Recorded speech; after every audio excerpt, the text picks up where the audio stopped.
Story 1. My ex-wife and her new man broke into my house. Now they're in jail. Looking back, I suppose the warning signs were always there, lingering in the small, quiet moments I brushed aside. Love has a way of making you see what you want to see, convincing you that flaws are nothing more than quirks, and that red flags are simply misunderstandings waiting to be resolved. When I met Laura, I was 30, working long hours as a mechanic, pouring my energy into building a stable life. I had a modest home, decent savings, and a simple dream: to find someone to share it all with. And for a while, I truly believed Laura was that person. She was a force of nature, the kind of woman who could walk into a room and command attention without saying a word. She had a way of making people feel like they were the only ones in the world when she spoke to them, flashing that easy, practiced smile that made it impossible not to be drawn in. I was no exception. From the moment we met, I was captivated. She was warm, affectionate, and full of life, and in those early days I felt like the luckiest man alive. The first year of our relationship was a blur of excitement. Weekend getaways, candlelit dinners, spontaneous road trips that made me feel like I was living inside one of those romantic movies she loved so much. She was always the center of attention, the one everyone gravitated toward at parties, and I took pride in that. It felt good to be the man beside the woman everyone admired. But what I didn't realize at the time was that admiration wasn't enough for Laura. She needed more than love, more than stability. She needed extravagance, constant excitement, and a life that sparkled like the designer jewelry she always dreamed of owning. At first I indulged her whims without much thought. A new handbag here, a last-minute vacation there. It seemed harmless, even endearing. I convinced myself that she simply had high standards, that she deserved nice things, and that it was my job to provide them. But over time it became clear that it wasn't about occasional luxuries. It was about expectations. Laura didn't just want these things. She felt entitled to them. And as the months stretched into years, it became apparent that my love, my effort, and my long hours at the shop weren't enough to satisfy her. She wanted more, always more. If I suggested saving money for the future, she'd scoff, reminding me that life was meant to be lived, not hoarded away for some distant tomorrow. If I hesitated before making a purchase, she'd roll her eyes, dismissing me as cheap, as if my caution was a personal failure rather than simple financial responsibility. Her spending became a point of tension, but even that wasn't the real issue. The real problem was the way she began to look at me, not as her partner, but as an obstacle standing between her and the life she believed she deserved. Love, in her eyes, wasn't about partnership or mutual support. It was about being taken care of, being provided for. And as time passed, her patience with my so-called small-time lifestyle wore thinner and thinner. The shift in our relationship was subtle at first. She would make offhand comments about the husbands of her friends, men with bigger houses, flashier cars, careers that allowed their wives to spend their afternoons at yoga studios instead of budgeting for groceries. I told myself she was just venting, that everyone compared their lives to others now and then. But deep down, I knew better. The day everything fell apart started like any other. It was a random Tuesday, nothing special, nothing unusual. I had finished a big job early, wrapping up at the shop ahead of schedule, and decided to surprise Laura by coming home early. I had this foolish idea in my head that maybe we could have a quiet evening together, maybe sit on the couch and watch one of those ridiculous reality shows she loved so much. Just a small moment, a chance to reconnect. But when I walked through the front door, I knew something was off. The sound of laughter drifted from the living room, light and playful, the kind of laugh I hadn't heard from her in a long time. At first, I assumed she was on the phone, chatting with a friend. But then, I heard something that made my stomach twist into a cold, heavy knot. "Don't worry, babe, he'll never find out." For a moment, I stood frozen in the entryway, my mind scrambling to process what I had just heard. My heartbeat pounded in my ears, a dull roar that drowned out the rest of the conversation. I took a slow step forward, careful not to make a sound. And then, as if sensing my presence, Laura turned. For the briefest second, her expression flickered. Shock, guilt, something unreadable. but it vanished just as quickly, replaced by a carefully crafted smile. She tilted her head, her voice light, casual, as if I had simply caught her watching TV. "Oh, hey, you're home early." I didn't respond right away. I couldn't. My eyes drifted to the phone still clutched in her hand. The call abruptly ended. The air between us felt thick, suffocating. I forced my voice to remain even, controlled. "Who was that?" She hesitated for a fraction of a second, just long enough for me to know she was about to lie. "Just a coworker," she said too quickly, slipping the phone into her pocket like it was nothing. I nodded, but I didn't believe her, not for a second. That night, after she had gone to bed, I sat in the dark, staring at the ceiling, my mind running in circles. There was no denying what I had heard, no brushing it aside or convincing myself that I had misunderstood. And so, against every instinct I had, I reached for her phone. I won't pretend that I didn't feel guilty as I scrolled through her messages, but that guilt evaporated the moment I saw his name. Dan. I didn't know much about him beyond the fact that he worked with her. But in the span of a few minutes, I learned more than I ever wanted to. Their messages stretched back months.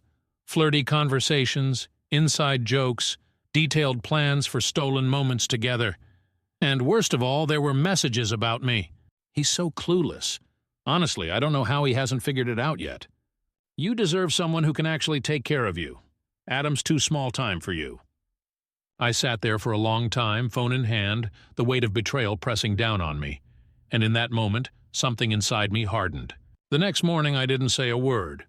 I didn't confront her, didn't give her the satisfaction of a fight. Instead, I walked out the door and went straight to my lawyer's office. By the time I handed Laura the divorce papers, she was blindsided. Maybe she thought I'd sit around and let her explain, that I'd beg her to stay or try to win her back. But she underestimated me. For the first time in a long time, I was done playing the fool. Looking back, I don't think Laura ever truly believed I would leave. She had spent years molding our relationship into something she controlled, twisting every argument, every moment of doubt, into something that was somehow my fault. She had learned how to manipulate me in subtle ways, convincing me that my concerns were overreactions, that my exhaustion was just part of being a good husband, that my financial worries were simply a reflection of my inability to provide at the level she expected. And for too long I had played along, letting myself believe that if I just worked a little harder, made a little more, gave a little extra, she would finally be satisfied. But when I handed her those divorce papers, the illusion shattered. I will never forget the way her expression shifted as she read through them, her fingers tightening around the stack of neatly prepared documents as if she could physically crush the reality of what they represented. At first, she laughed, this short, breathy sound that was more disbelief than amusement, because in her mind, I wasn't the one who got to walk away. That was a role reserved for her. She was supposed to be the one leaving me behind for something better, for someone better. She was supposed to win. And yet there I was, standing in front of her, completely calm, completely done, and she couldn't comprehend it. When the laughter faded, the rage took over. It came swiftly, like a storm breaking across her face, twisting her features into something ugly and unfamiliar. She demanded to know if I was serious, if I had really gone behind her back and done this without even giving her a chance to explain, as if there was anything left to say. As if I hadn't already heard everything I needed to hear in those messages with Dan, those little exchanges where they had mocked me, belittled me, treated me like some clueless fool who existed solely to fund her lifestyle while she played the role of a devoted wife. I let her rant. I let her call me names, let her accuse me of being cruel, of being heartless, of overreacting to something that, in her mind, wasn't even that serious. But I didn't engage. I didn't fight back. I didn't give her the emotional reaction she was searching for, the outburst she could latch onto and use to justify everything she had done. Instead, I simply stood there, unmoving, as she realized that for the first time in our entire marriage, she had lost control, and that was when the panic set in. The threats came next, thinly veiled at first, hints that she would ruin me, take everything, make sure I walked away with nothing. She told me she'd get the best lawyer money could buy, that she'd drag this out for years if she had to, that I was naive if I thought I could just walk away from her without consequences. And maybe, months earlier, I would have been afraid. I would have second-guessed myself, would have hesitated, would have wondered if it was really worth the battle.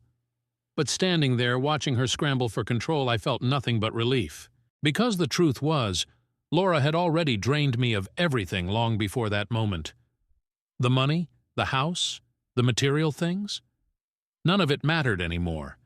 I had already lost something far more valuable over the years, the version of myself who had once believed in love, in trust, in the idea that marriage was built on partnership rather than power. And now I was just reclaiming what little I had left. I walked out of the house that night without looking back. I didn't pack a bag, didn't take anything but my car keys, and the certainty that I was finally free. And yet, even as I drove away, leaving behind the life we had built, I knew Laura wasn't done with me.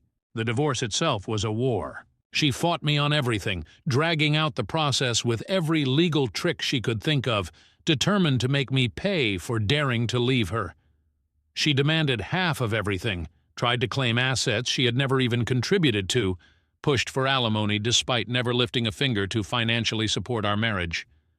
And Dan, pathetic, spineless Dan, stood by her side through it all, playing the role of the dutiful boyfriend, as if he had somehow won some kind of prize rather than inheriting the wreckage of the life I was walking away from. At one point, she even tried to manipulate me into staying, switching tactics from rage to remorse, sending long, teary messages about how she had made a mistake, about how we could fix things, about how she still loved me. And maybe, once upon a time, I would have believed her. But love, I had come to learn, was not just words. Love was actions. And Laura's actions had made it clear exactly where I stood in her world. So I didn't respond. I let the lawyers handle it. And when it was finally over, when the judge signed the papers and I was legally, officially, mercifully free, I felt something I hadn't felt in years. Peace. But if I thought that was the end of Laura's influence in my life, I was sorely mistaken. Because some people don't let go easily. Some people refuse to accept that they have lost. And Laura wasn't done with me yet. For the first time in years, I felt like I could breathe again. There was a weight that had settled so deeply into my chest during my marriage that I hadn't even realized how heavy it was until it was gone. In the days following the finalization of the divorce, I found myself waking up without the tight knot of stress in my stomach, without the endless cycle of second-guessing, without the gnawing feeling that I wasn't enough, that I would never be enough. The silence of my house, once suffocating, had become something close to peaceful. The absence of Laura's constant demands, her pointed sighs, her carefully constructed guilt trips. It was like removing a stone from my shoe after walking on it for miles. The pain had become so normal that I had forgotten what it felt like to exist without it. I spent the first few weeks simply relearning what it meant to live on my own terms. I worked when I wanted to work. I ate what I wanted to eat. I slept without the sound of her restless tossing beside me, without the knowledge that, at any given moment, she might wake up with yet another complaint, another demand, another reason to remind me that I wasn't meeting some unspoken expectation. I began fixing up the house, not because she wanted something new or trendy, but because I wanted it to feel like mine again. I repainted the walls, replaced the furniture she had insisted on buying, filled the space with things that made me feel at home rather than things that fit into her carefully curated aesthetic. Little by little, I carved out a version of my life that belonged solely to me. But just when I thought I had finally put her behind me, the past had a way of creeping back in. At first it was subtle. A missed call from an unknown number that, when I checked the voicemail, was just an empty stretch of silence before the line disconnected. A text message from a number I didn't recognize. I just want to talk. A friend mentioning in passing that they had seen Laura around town, that she had asked about me in a way that felt too casual, too rehearsed, like she was waiting for an opportunity to slip back into my life. I ignored it. I told myself it was nothing, that she would move on, that she had already moved on. After all, she had Dan now, didn't she? She had gotten everything she wanted. The money, the new relationship, the so-called upgrade from the life she had claimed was too small for her. What reason would she have to look back? But then little things started going missing. At first I assumed I had just misplaced them. A set of spare keys that had been in my kitchen drawer for years, a couple of old photo albums that I could have sworn were packed away in the closet. I didn't think much of it until I noticed that my mailbox had been tampered with, small rips along the edges where it had been pried open just enough for someone to slip their hand inside. And then came the package, a small unmarked envelope left on my doorstep, with nothing inside but a single photograph. It was a picture of Laura and me on our wedding day. That was when I knew she wasn't done with me. At first I tried to rationalize it. Maybe she had just found some old photos and thought I might want them. Maybe this was her way of finding closure, of making peace with the way things had ended. But deep down I knew better. Laura was not the kind of woman who left things unresolved. She was not the kind of woman who let things go. The next time my phone buzzed with an unknown number, I hesitated before answering. The silence on the other end of the line stretched long enough for me to think it might be another one of those dead-air voicemails. But then, just as I was about to hang up, a voice broke through the static. It was Laura. She didn't sound angry, didn't sound bitter or desperate. If anything, she sounded amused, as if all of this, the break-ins, the missing items, the photograph, was nothing more than a game to her. She told me she had been thinking about me lately, that she had started to wonder if maybe we had made a mistake. She told me that Dan wasn't everything she had expected him to be, that he didn't get her the way I did, that no matter how much money he spent on her, there was something missing, something she had only ever felt when she was with me. She laughed when I didn't respond right away, as if she had expected my silence, as if she had anticipated my hesitation. And then, with the kind of confidence that had once made me fall in love with her, she said something that made my blood run cold. "You know, Adam, you never really did change the locks." I hung up immediately. I barely remembered grabbing my jacket, barely felt the cold air on my skin as I stepped outside and drove straight to the hardware store. I bought new locks for every door, every window, every possible entry point she could have access to. I installed security cameras, changed my phone number, notified my bank that she was no longer authorized on any of my accounts. I did everything I could to erase whatever foothold she still had in my life. But even as I did, I knew it wasn't over. Laura was like a storm that refused to pass, lingering at the edges of my world, waiting for the right moment to crash back in. And though I had spent years believing that I could handle her, that I could weather whatever chaos she brought into my life, I was beginning to understand that some people didn't just let go. Some people made sure you remembered them. There's something unsettling about knowing someone has been in your home, about realizing that the space you considered your own, a place of solitude, of safety, of retreat, has been violated by a presence that does not belong. It's not just about the missing items or the subtle disturbances in the way things are arranged. It's the feeling of intrusion that lingers, the awareness that at some point, in some moment when you weren't looking, someone stepped into your world uninvited, leaving behind nothing but the faintest traces of their trespass.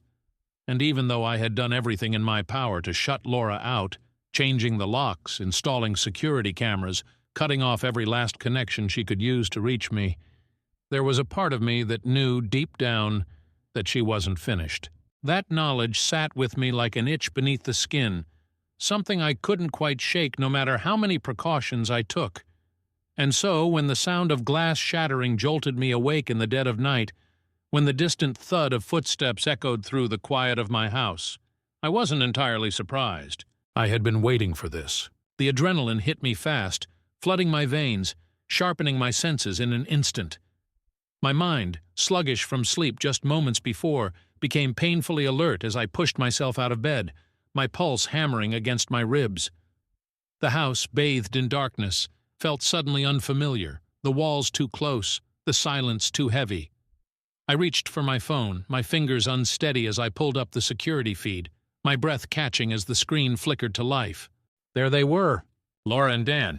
They were standing in the living room just beyond the broken window, their silhouettes distorted in the grainy glow of the night vision camera. Laura, as always, looked effortlessly composed, her posture relaxed, her expression unreadable, as if this were nothing more than a casual visit rather than a criminal act. Dan, on the other hand, was a mess of nervous energy, his movements jerky, his head snapping toward every small sound, every flicker of light, as if at any moment he expected the world to collapse around him. For a brief moment I simply watched them, a strange detachment settling over me as I observed the way they moved through my home with an ease that made my stomach turn. It was as if they belonged there, as if they had every right to be in a space I had worked so hard to reclaim.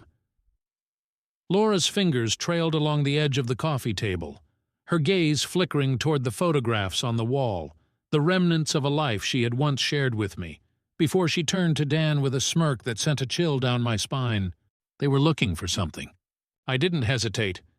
My hands were already dialing 911 before I even realized I had made the decision, my voice low and steady as I relayed the situation to the dispatcher, my words precise, measured, calculated.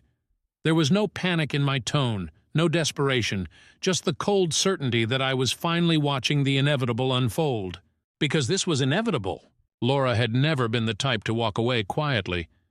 She had always needed the last word, always needed to be the one in control.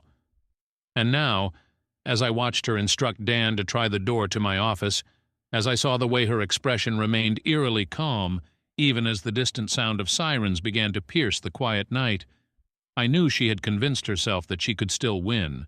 But this time she wouldn't. The moment the flashing red and blue lights flooded through the windows, Dan panicked.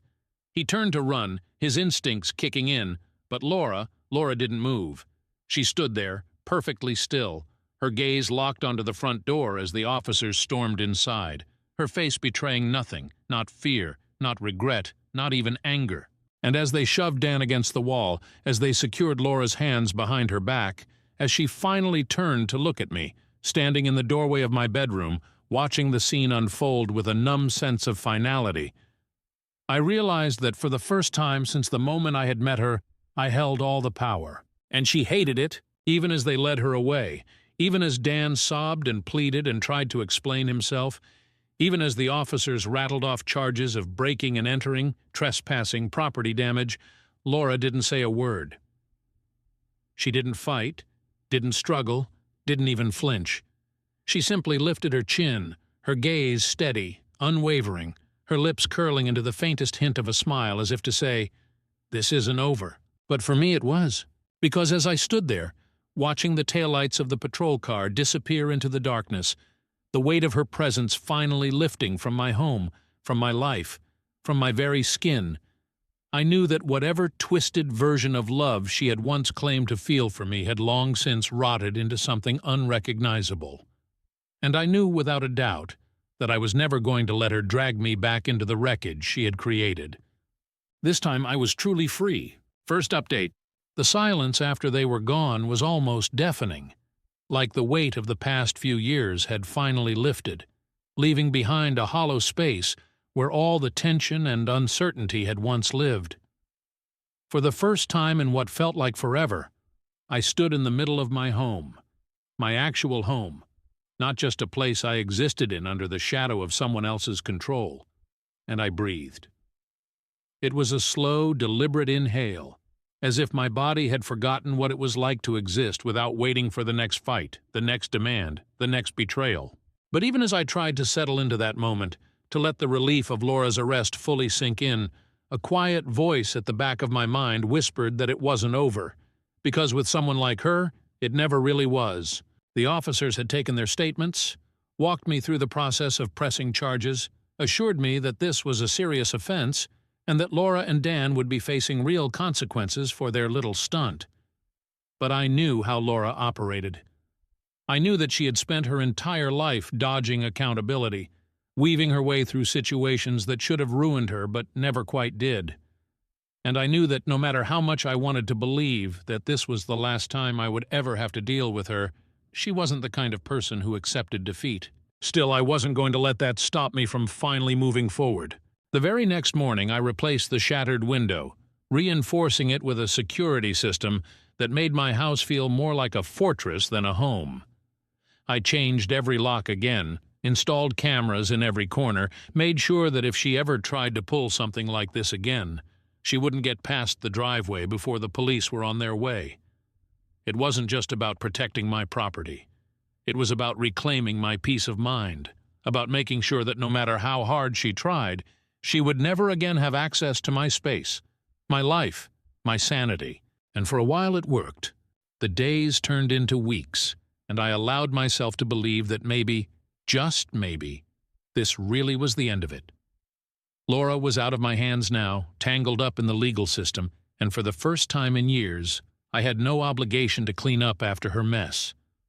I threw myself into my work, into rebuilding the friendships I had neglected, into rediscovering what it meant to be someone who wasn't constantly looking over his shoulder, waiting for the next disaster to strike. But then the letters started coming. At first I ignored them. They were postmarked from a county jail, thick envelopes filled with pages of what I could only assume were Laura's desperate attempts to worm her way back into my life. I never opened a single one. I never even let my eyes linger on my own name written in her familiar cursive on the front of the envelopes. I would pick them up from the mailbox, feel the weight of them in my hands, and then drop them directly into the trash. It was only when I received a call from her lawyer that I realized she was escalating. The man on the other end of the line was professional, almost overly polite, his tone laced with that calculated smoothness that lawyers are trained to use when they're trying to convince you of something you have no reason to entertain. He informed me that Laura was deeply remorseful, that she had made a terrible mistake in a moment of emotional distress, that she was hoping, pleading actually, for me to reconsider pressing charges. I didn't bother responding. I hung up before he could finish his pitch, blocking the number without a second thought. And for a while I thought that would be enough. But then Laura played her final card. Dan took a plea deal. Apparently, he had no interest in going down for breaking and entering, especially when it had been Laura's idea from the start. He sang like a canary, painting the full picture of what had happened that night, including the fact that Laura had planned it weeks in advance. The prosecution had more than enough to secure a conviction, and even though it wouldn't land her in prison for years, it was enough to put her behind bars long enough for her world to crumble. And that's when she did something I should have expected. She reached out to me one last time, but this time she didn't beg. She threatened. The final letter that came through my mailbox wasn't like the others. It wasn't pleading for forgiveness or swearing that she had changed. No, this time her words were sharp, pointed, dripping with that same cold calculation that had once made her so dangerously convincing. She told me that when she got out, she wouldn't forget this. She told me that I had ruined her life and that she would find a way to return the favor. And in that moment, as I stood there holding the weight of her final warning in my hands, I didn't feel fear. I felt relief, because for the first time, Laura had finally dropped the act. There was no more pretending, no more manipulation, no more carefully crafted lies designed to lure me back into her orbit. She had shown me exactly who she was, in the rawest, most unfiltered way possible. And I had won, because I would never ever let her back into my life. Second update. There's a strange kind of silence that comes after a storm, a quiet so profound that it almost feels unnatural, like the world itself is holding its breath, unsure of whether the chaos has truly passed or if it's simply regrouping, gathering its strength for one final strike. In the weeks that followed Laura's last letter, that was the silence I lived in. It wasn't fear, not exactly. It was more like a lingering awareness, a tension in the back of my mind, a sense that even though she was physically locked away, her presence still clung to the edges of my life like a shadow that refused to fully disappear. But as the days stretched into weeks, and the weeks blurred into months, that tension began to loosen its grip. Life, slowly but surely, started to feel like mine again. There were no more unexpected phone calls from unknown numbers, no more unsettling letters waiting in my mailbox, no more eerie late-night disturbances that made my skin crawl. Laura had been removed from my reality, her influence severed in a way that felt permanent for the first time since the day I met her. And without her, I began to rediscover the parts of myself that I had lost along the way. At first it was small things, waking up without immediately bracing for a fight, going about my day without the constant weight of someone else's expectations pressing down on me, feeling a genuine sense of peace in my own home instead of a temporary reprieve between battles. But then, as time passed, I found myself reaching for more. I started making plans again, setting goals that had nothing to do with putting out fires or keeping someone else happy. I reconnected with old friends, repaired relationships that had suffered under the strain of my marriage, allowed myself to truly enjoy the simple things I had once taken for granted. And perhaps the biggest shift of all was that, for the first time in years, I no longer felt the need to look over my shoulder. The legal proceedings had played out exactly as expected. Dan's plea deal had ensured that he would get off with probation, community service, and a permanent stain on his record, a consequence he had been more than willing to accept if it meant avoiding jail time. Laura, on the other hand, had not been so lucky. While her sentence wasn't long enough to be life-altering, it was enough to remind her that she wasn't untouchable, enough to show her that her actions had real consequences, enough to strip her of the control she had once wielded so effortlessly, and that was all I needed. She would be out eventually, of course. The system would see to that.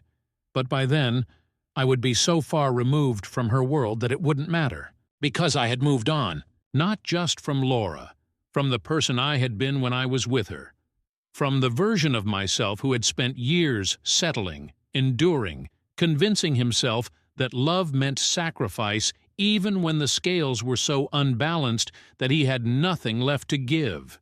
That man no longer existed.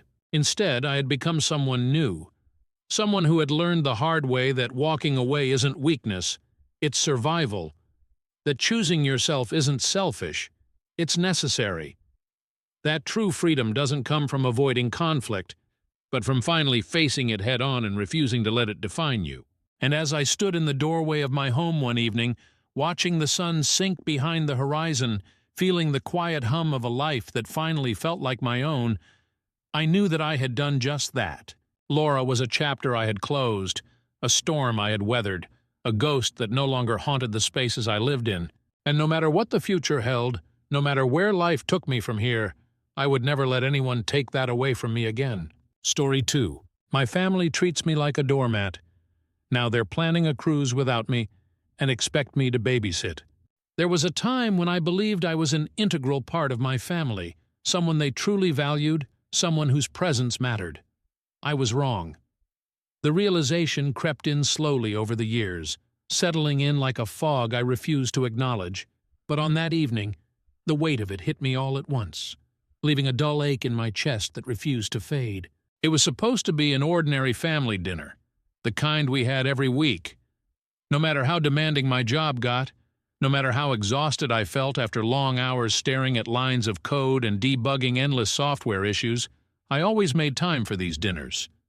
They were my way of staying connected, of reminding myself that despite the chaos of adulthood, family was still my anchor. Or at least that's what I told myself. That night, I walked through the familiar doorway of my parents' home, carrying a bottle of wine I had picked up on the way, Mom's favorite, a small gesture to show I was thinking of her. The house smelled of roasted chicken and garlic, warm and inviting, a scent that instantly transported me back to childhood. My dad, as usual, was parked in front of the television, half watching a football game while occasionally commenting on a play. My sister, Rachel, lounged on the couch, phone in hand, scrolling with the kind of practiced indifference that made it clear she was only half listening to the conversation around her. Her 2-year-old, a ball of endless energy, sat on the floor stacking colorful blocks, pausing every few minutes to call out for attention. It was routine, predictable, comforting. I joined them, slipping into my usual seat at the dining table as we caught up on the week's happenings. Rachel talking about the latest adorable thing her toddler had done, Dad grumbling about work, Mom fussing over what side dish to serve. I shared a bit about my latest project at work, though I knew from experience that no one would really understand the details of what I did. Then, in what should have been a simple, casual moment, I asked if anyone had given any thought to Aunt Jean's retirement gift. She had been the heart of our extended family for as long as I could remember, the one who remembered birthdays, sent handwritten letters, and somehow kept everyone connected despite the passing years. I wanted to do something special for her, maybe organize a collective gift that truly honored everything she had done for us. I expected enthusiasm, or at the very least a discussion. Instead, Rachel barely lifted her eyes from her phone as she muttered, almost absent-mindedly, "Oh, we're giving her a group gift on the cruise." The words barely registered at first. A cruise? I must have misheard. My confusion must have been evident because she finally glanced up, her brow furrowing slightly, as if she was surprised by my reaction. "Yeah, the retirement trip," she said, like it was the most obvious thing in the world. "We've been planning it for months." The room suddenly felt smaller, the air heavier. My pulse quickened. A trip? A family cruise? Months of planning? No one had told me. I glanced at my mother, searching her face for an explanation, a reassurance that this was some sort of oversight, some misunderstanding. Instead, she gave me a tight, uneasy smile, the same one she used when she knew she had done something wrong but didn't want to admit it. "Oh," she said after a moment, her tone light, almost dismissive. "It's just a little getaway for Aunt Jean's retirement. A few days in Hawaii." Hawaii! I swallowed hard, my mind racing. A full-fledged vacation, a major family event that included every single adult in the family except for me. I forced out a breath, tried to steady the rising unease in my chest. "When exactly were you all planning to tell me?" Mom's smile faltered. Rachel let out a small sigh, shifting in her seat like she had grown impatient with this entire conversation. "It's not a big deal," she said, waving a hand. "We figured it just made sense for you to stay back." The words hung in the air between us, thick with unspoken meaning. Stay back. It didn't take long for the truth to unfold. They hadn't just forgotten to invite me, they had never intended to. I was never meant to be on that cruise. I was never part of the plans. Instead, I was their solution to a problem they didn't want to deal with. Rachel barely hesitated before adding almost casually, "I mean, it's not like you'd even enjoy it that much.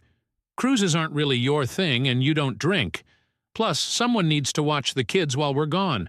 There it was. I was nothing more than a built-in babysitter, a convenient option to keep their lives running smoothly while they went off to enjoy a luxury vacation in paradise. The realization settled deep, a slow, cold burn in the pit of my stomach. I glanced at my father, hoping for some sort of protest, some acknowledgement that this was unfair, but he only shifted in his chair, his focus still half on the game. Like it wasn't worth his energy to weigh in. Mom, ever the peacemaker, reached out and patted my hand. "Sweetheart, we just thought, well, you're always so great with the kids, and you're not really into these kinds of trips, are you?" I wanted to laugh, the way she said it, like she was doing me a favor, like I should be grateful they had assigned me this role without so much as a conversation. I had spent years bending over backward for this family. Countless nights babysitting at the last minute, never asking for anything in return, taking care of Rachel's kids whenever she needed a break, offering to help with holiday prep, with errands, with anything that made their lives easier. And yet when it came to something fun, something that involved them wanting my company instead of needing my help, I wasn't even an afterthought. I wasn't part of the family in the way that mattered. My heart pounded in my ears, but my voice came out steady when I finally spoke. "So, let me get this straight," I said, keeping my tone even, though my hands clenched into fists beneath the table. "You planned an entire family vacation and didn't even think to invite me? And your reasoning is that I'd be more helpful staying back, babysitting?" No one said anything. That silence told me everything I needed to know. The silence that followed my words was suffocating, stretching between us like an invisible chasm that none of them seemed particularly eager to cross. My mother, always the first to smooth over any tension, kept her hand on mine, her touch light but firm, as if she believed that a gentle pat and a reassuring smile could somehow erase the sharp edges of what had just been said.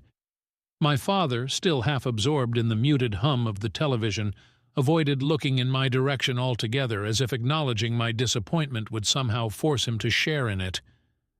And Rachel, well, Rachel had already returned to her phone, her fingers scrolling idly across the screen, her posture radiating the kind of impatience that made it painfully clear She considered this conversation to be little more than an unnecessary inconvenience. I sat there staring at them, waiting for someone, anyone, to realize just how deeply they had hurt me, waiting for even the smallest flicker of guilt to pass across their faces.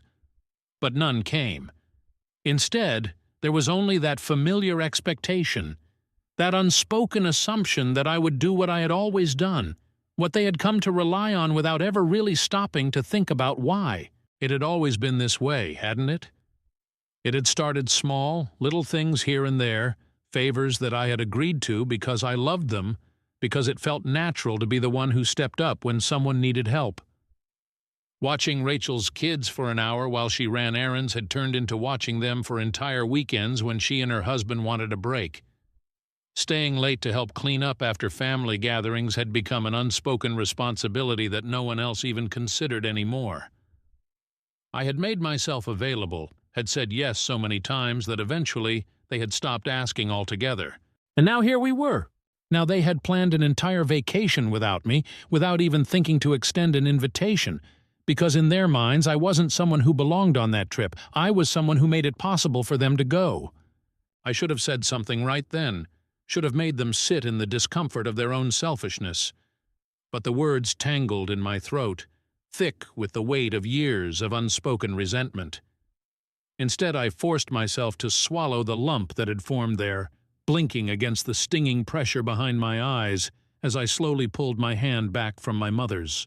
She must have sensed the shift in me, the way I straightened in my chair, the way my breath came a little slower, a little deeper, because she hesitated before speaking again, her voice softer now, laced with something that almost sounded like concern. She told me it wasn't personal, that they had assumed I wouldn't even be interested, that a cruise wasn't really my kind of vacation. And besides, with my work schedule, I probably wouldn't have been able to take the time off anyway. And then, as if that wasn't enough, she leaned in slightly and added that it would be such a big help if I could stay behind, that they would feel so much better knowing the kids were in good hands, that I'd always been so reliable when it came to things like this. That word, reliable, settled over me like a weight, pressing against my ribs, making it suddenly harder to breathe. Reliable. Not loved, not wanted. Just useful. I let out a slow breath, forcing a tight smile as I nodded, though I could feel the heat rising in my chest, the slow simmer of anger that I had spent years pushing down in favor of keeping the peace. I could see it so clearly now, the way they had never really seen me as an equal, the way I had always been a convenience, a placeholder, someone they expected to be there when it benefited them, but never someone they actually made space for in the moments that mattered. And the worst part, they didn't even realize it. Rachel, still scrolling, still disinterested in the storm that was building inside of me, made some offhand comment about how the kids were so excited to spend time with their favorite aunt, how they would have so much fun together, how she just knew they would be on their best behavior. And my father, as if that was somehow the final word on the matter, simply gave a small nod of approval, already turning his attention back to the game as if the conversation was over, as if I had already agreed. Maybe that was what they had expected.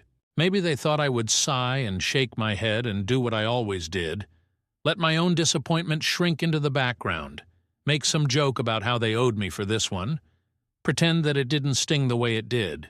But something inside me refused to go along with the script this time. I felt it in the way my hands curled into fists beneath the table, in the way my heartbeat thundered in my ears, in the way my breath came just a little too fast as I forced myself to sit there, to really sit in it, to acknowledge just how much this hurt. I thought about every single time I had dropped everything to accommodate them, every single time I had rearranged my schedule, every single time I had put their needs above my own. I thought about how not once had any of them ever done the same for me. And then slowly, deliberately, I pushed my chair back and stood. The scrape of wood against tile seemed to finally pull Rachel's attention away from her phone, her head tilting slightly as she glanced up at me, eyebrows raised in vague curiosity, like she had only just now realized that maybe, just maybe, I wasn't entirely on board with what was happening. I didn't say anything at first. I just looked at them, really looked at them, taking in the way my father had already shifted his focus back to the game, the way my mother was watching me with that same uncertain smile, the way Rachel was still holding her phone, still half distracted, waiting for me to brush this off like I always did. But I wasn't going to. Not this time. I let the silence stretch between us, let them sit in it for just a moment longer, before finally exhaling, my voice steady but sharp as I told them that I wouldn't be watching the kids, that they would need to figure something else out, that I was done being their backup plan. Rachel blinked, caught off guard, as if it had never once occurred to her that I might say no. My mother started to protest, started to tell me that I was overreacting, that I was taking it too personally, that they hadn't meant it like that. But I was already turning toward the door, already reaching for my coat. And as I stepped outside, as the cool night air hit my skin, I realized something. For the first time in a long time, I wasn't the one left holding the weight of their expectations. They could figure it out on their own, because I wasn't going to be their doormat anymore. The drive back to my apartment was a blur. The streets of Seattle stretched out before me in winding, rain-slicked roads, the glow of streetlights casting long, wavering reflections across the pavement. My hands gripped the wheel tighter than necessary, my mind replaying every second of that dinner, every word left unsaid, every expectation they had so easily placed upon me like it was the most natural thing in the world. I should have felt relieved. I had stood up for myself. I had finally told them no. But all I felt was a strange, hollow ache in my chest, as if some fragile thread had been cut, leaving me weightless in a way that wasn't freeing. It was isolating. By the time I reached my apartment, the initial fire in my veins had cooled into something heavier, something that settled deep in my bones. I let myself in, shutting the door behind me with more force than intended, the sound echoing in the quiet space. The hum of my refrigerator, the faint ticking of the wall clock, the distant sound of rain against the window, these were the only things greeting me. It hit me then, as I stood there in the dim light of my small but well-kept home, that I had spent so much of my life showing up for my family that I had never really stopped to ask myself if they would ever do the same for me. And now that I had drawn a line in the sand, I wasn't sure what came next. Would they call me tomorrow, apologetic and full of regret? Would they even acknowledge how much they had hurt me? Or would they simply move on, write me off as difficult, the one who had caused the problem rather than the one who had finally spoken up about it? I didn't have to wait long to find out. The first text came in from my mother less than an hour later, her tone careful, her words deliberately chosen. She told me she didn't understand why I was making such a big deal out of this, that the family had never meant to exclude me, that they had simply assumed I would be happier staying behind.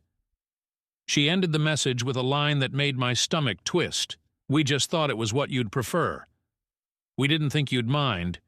As if that made it better, as if my feelings only mattered in the context of their assumptions. The second message from Rachel came not long after, and hers was even worse.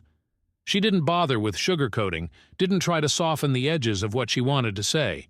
She told me I was being selfish, that she and Mom had already worked everything out, that it was ridiculous for me to make such a fuss over something as simple as watching my niece and nephew for a few days. She said I was overreacting, that I had always been so good with the kids, and that she honestly didn't get why I was making such a big deal about it now, like I was the one causing the problem, like I was the one being unreasonable.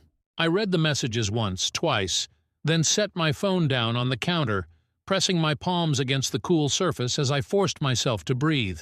I shouldn't have been surprised. Of course, they weren't going to see my side of it. Of course, they weren't going to acknowledge how much it hurt to be left out of something so big, something so meaningful, and then expected to fill the gap they had left behind without complaint. Because to them, I wasn't a person with feelings, with wants and needs of my own. I was a role to be filled. Reliable, responsible, the one who could be counted on. The doormat. A sharp knock at my door shattered the quiet, jolting me from my thoughts. My heart jumped in my chest, a strange mixture of anticipation and dread curling in my stomach.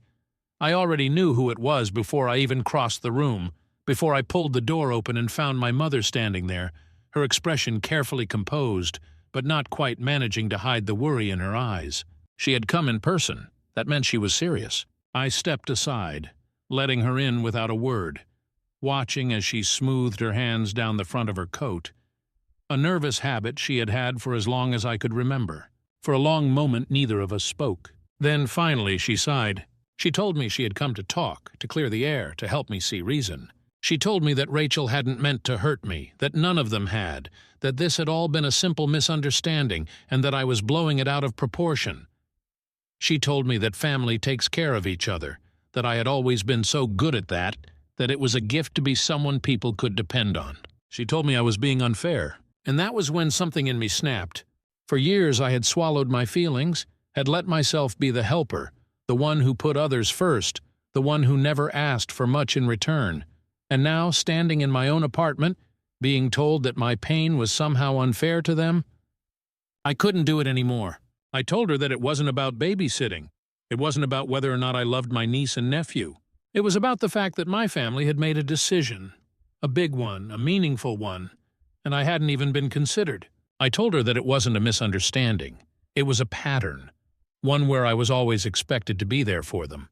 But never once was I invited to simply be with them. I told her that for once I wanted to be seen as more than just the reliable one. And then I asked her a question I had never dared ask before. I asked her if the roles were reversed, would Rachel ever be expected to do the same for me? The silence that followed was deafening. She didn't have an answer. Or maybe she did, and she just didn't want to say it out loud. She left soon after that, telling me she needed time to think, that she hoped I would come around before the trip. She told me she loved me, but there was a hesitation in her voice, a carefulness in her words that hadn't been there before. And as I closed the door behind her, as I stood there in the quiet of my apartment, I realized something. Maybe I wasn't the problem. Maybe I never had been. Frist update. The days that followed felt like walking through a haze, a strange and quiet limbo where I was waiting for something to happen but unsure of what it would be. My mother had left my apartment with a carefully measured expression, one that I recognized all too well. The face she wore when she wanted to end a conversation on her terms, when she wasn't ready to acknowledge what had been said, but also couldn't deny that it had struck a nerve. I had given her something to think about, something that had unsettled her, though whether that was because she finally understood my point or simply because she didn't like hearing it, I wasn't sure. I didn't reach out first, and neither did she.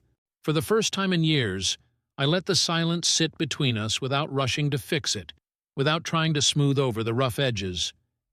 Rachel, however, wasn't nearly as patient. Her first text arrived the next afternoon, short, clipped, and dripping with barely restrained irritation. She told me that I was making everything harder than it needed to be, that I was putting Mom through unnecessary stress, that I was being selfish over something that should have been a simple favor. I ignored it. The second message came a few hours later. This time, her frustration was louder, the words pressing against the screen with an urgency that made it clear she wasn't just annoyed. She was angry. She told me that I was being dramatic, that I was acting like a child, that she couldn't believe I was willing to throw away family over something as small as this. I ignored that one too.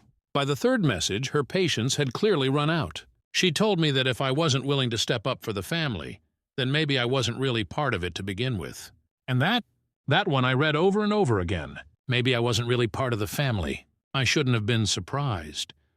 It was exactly the kind of thing Rachel would say when she didn't get her way. Harsh, unfiltered, designed to cut deep and force me back into my place. But this time it didn't land the way she wanted it to, because for the first time in my life I wasn't afraid of that possibility. If being part of the family meant being treated like an afterthought, a convenient option when it suited them, an extra pair of hands rather than an equal, then maybe I was better off on the outside. I didn't respond. By the time the weekend rolled around, the group chat for our extended family was buzzing with messages about the upcoming trip, packing lists, last-minute bookings, excited comments about excursions and restaurants, and shows they wanted to see. I watched the messages roll in from my place on the sidelines, unseen, unnoticed, as if I had never been part of the conversation at all, as if I had never been part of the family at all. And yet, even as I read their messages, Even as I felt the sting of exclusion settle deeper into my chest, there was a strange sense of relief, too, because this time I had made the choice. I had chosen to step away. I had chosen to say no, and I wasn't going to apologize for it. But my mother wasn't quite ready to let things go. Sunday evening, just as I was settling onto my couch with a book and a glass of wine, her name lit up my phone screen. For a moment I considered ignoring it, but something in me, maybe curiosity, maybe the last sliver of hope that she had finally understood, made me pick up. Her voice was softer this time, less rehearsed, less defensive. She told me she had been thinking about what I said, that she had gone over our conversation again and again, that she hadn't realized how much I had been feeling like an outsider in my own family. She told me she didn't want to lose me. But then, always a but, she told me she still didn't understand why I was making such a big deal about this one thing. This one thing. As if this was the first time they had made me feel this way. As if it wasn't the culmination of years of being overlooked, dismissed, and expected to put my own needs second to everyone else's. She told me she wasn't asking me to change my mind, only that she wanted me to come to dinner before they left for the trip, that she wanted to see me, that she didn't want this to be the thing that created distance between us. As if the distance hadn't already been there for years. I hesitated. Part of me wanted to say no, to let them leave without a goodbye, to hold my ground until they finally understood that I wasn't just going to fall back into place. But another part of me, the part that still longed for the kind of family I had always wanted them to be, said yes. Because despite everything, despite the way they had hurt me, I still wanted to be seen, even if they were never capable of truly seeing me. Second update. The night of the farewell dinner arrived faster than I expected, and as I stood outside my parents' house, staring at the warmly lit windows, I found myself hesitating. For years, this house had been a place of routine, of expectations, of quiet obligations that had never been spoken out loud, but had always existed, pressing against my shoulders like a weight I wasn't allowed to put down. I'd always walked through that door prepared to be helpful, to be agreeable, to be the reliable one. But now I wasn't sure who I was supposed to be. I took a deep breath, squared my shoulders, and finally stepped inside. Everything looked the same, but I felt different. The familiar scent of my mother's cooking drifted through the air, warm and inviting. The kind of smell that should have made me feel at home, but instead left a hollow ache in my chest. My dad was already at the dining table, idly scrolling through his phone, while Rachel stood by the counter, casually sipping a glass of wine, her posture relaxed, her expression unreadable. For a brief, fleeting moment, I wondered if this was going to be one of those nights, the kind where everything was swept under the rug, where nothing was actually discussed but instead carefully maneuvered around, where the discomfort was dulled by forced laughter and half-hearted conversation. But then my mother turned from the stove, spotted me in the doorway, and let out a breath like she had been holding it in since the last time we spoke. She smiled, small, cautious, before stepping forward and saying she was glad I came. I nodded, but I didn't return the smile, because the truth was I wasn't sure why I had come. Maybe part of me still wanted to believe that there was something salvageable here, that my mother's message about not wanting to lose me meant something more than just keeping the peace. Maybe I wanted proof that they had taken these last few days to really think about what had happened, to understand that this wasn't about a single trip, but about everything that had led up to it. Maybe I just wanted to know that I mattered to them beyond my usefulness. But as the dinner unfolded, as conversation drifted from their trip plans to work updates to anything but what actually needed to be said, it became painfully clear that nothing had really changed. Rachel talked about excursions they had booked, about how excited the kids were, about how she had found the perfect dress for the formal dinner night on the cruise. My dad, as always, remained mostly quiet, chiming in only when necessary, making it clear that he saw no real issue here, or at the very least no reason to bring it up. And my mother? She kept looking at me like she was waiting for me to snap out of it, to put this behind me, to let it go the way I always had, as if she believed that my presence here meant I was already halfway there. But I wasn't, because with every passing minute, with every offhand comment, with every expectation that I would simply absorb the hurt and let it dissolve, I realized something.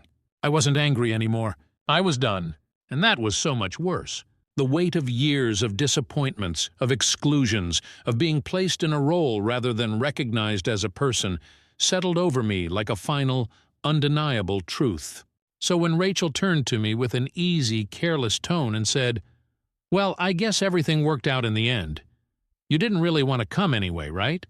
Something in me snapped into place. I set my fork down carefully, deliberately, my movements slow as I exhaled through my nose. And then, without raising my voice, without any hint of emotion, except for the quiet certainty that I had finally reached the end of my patience, I told her the truth. I told her that no, I had never been given the chance to decide whether or not I wanted to go, because that decision had already been made for me. I told her that I did mind, that I had always minded, that being the one who stayed behind, the one who made things easier for everyone else, the one who was expected to be there when they needed something, but was never considered when it came to things that actually mattered. It hurt. I told her that this wasn't about the trip. It was about every single time before this. I told her that I wasn't upset because they had planned a vacation without me. I was upset because they had never even thought to include me, because I wasn't part of their plans, because I wasn't part of their considerations, because to them I wasn't a person with my own wants, my own needs, my own right to be invited into joy. I was just the one who stayed behind, and I was done being that person. The room fell into silence. Rachel looked stunned, like she had never even considered the possibility that I felt this way, that this wasn't just me being difficult, but rather me finally telling the truth I had swallowed for years. My mother, who had always been the best at pretending things weren't as bad as they actually were, stared at me, her lips parted slightly, her hands twitching at her sides like she wanted to fix this, to smooth it over, to make it go away. And my father? He just sighed like he had expected this outcome all along. I pushed my chair back, standing slowly, my hands steady as I gathered my things. Then, without waiting for anyone to stop me, I said what I had come here to say. I told them that I wasn't going to be their afterthought anymore, that I wasn't going to be their convenience, that if they wanted me in their lives, then they needed to make space for me, not just when they needed something, but because they actually wanted me there. And if they couldn't do that, then I wasn't sure what kind of family we even were. I left before anyone could argue. And as I stepped out into the cool night air, as I took a deep breath that finally felt free, I realized something. For the first time in my life, I had chosen myself. And I didn't regret it. Not one bit. Final update. The night air felt different as I walked away from my parents' house. Not just cool against my skin, but lighter. Like I had shed something heavy I hadn't even realized I'd been carrying. For so long, I had been trapped in this cycle of showing up, stepping in, making things easier, never questioning why it was always me, never allowing myself to wonder what it would feel like to simply exist within my family instead of serving a purpose. But now, for the first time, I had broken free of that role, and I wasn't sure what came next. The drive home was quiet. My phone buzzed a few times. Messages I didn't bother to check. I knew what they would say. Rachel would be furious, unable to comprehend how I could have embarrassed her like that, how I could have turned something so small into something so dramatic. My mother would be more careful with her words, softer in her disappointment, asking if we could talk, if I could come back over, if we could work this out before they left. But I wasn't going back. Not this time. Because this wasn't something to be worked out. This wasn't a misunderstanding that could be patched up with a few gentle reassurances and a forced apology. This was the truth, raw, undeniable, and finally spoken aloud. They had left me out because they had never considered me in the first place, and I had spent too many years accepting that. By the time I pulled into my apartment complex, a strange sort of calm had settled over me. I wasn't angry anymore. I wasn't even sad. I was just done. The next morning, I woke up later than usual. The kind of deep, dreamless sleep that only comes when your mind has finally let go of something it's been gripping too tightly. Sunlight streamed through my window, warming my face, and for the first time in days, I felt at peace. I made a cup of coffee, sat on my balcony, and let myself breathe, not waiting for a call, not waiting for an apology, not waiting to be invited into the parts of their lives that I should have already belonged to. Instead, I thought about me, what I wanted, what I needed, what my life could look like if I stopped measuring my worth by how useful I was to other people. It wasn't an easy shift. Years of conditioning don't disappear overnight. There were moments where I felt the old habits creeping back in, the urge to fix things, to smooth things over, to reach out first just so the silence wouldn't feel so permanent. But every time I felt myself slipping, I reminded myself of one simple truth. I deserved more than this. I deserved to be chosen, to be considered, to be valued for who I was, not just for what I could do for them. And if my family couldn't give me that, then maybe I had been clinging to an idea of them that had never really existed in the first place. The cruise came and went without another word from me. I didn't reach out. I didn't check in. I didn't follow their trip through the endless stream of group chat photos and excited updates. I let them go. And in doing so, I found myself. Because in the end, choosing yourself isn't about walking away in anger. It isn't about making grand declarations or proving a point. It's about realizing your own worth and refusing to settle for anything less. And for the first time in my life, I had done exactly that, and it felt incredible. Story 3. I never planned to take in another son, but now I can't imagine life without him. Life has a funny way of throwing things at you when you least expect it. You think you've got everything figured out, that you're just moving along, doing your best. And then suddenly, something shifts, and you find yourself standing at a crossroads you never imagined. That's exactly where I am right now. I have one son, Ethan, who's 12 years old. He's my world, my reason for pushing through the daily grind. Being a single dad isn't easy, but we make it work.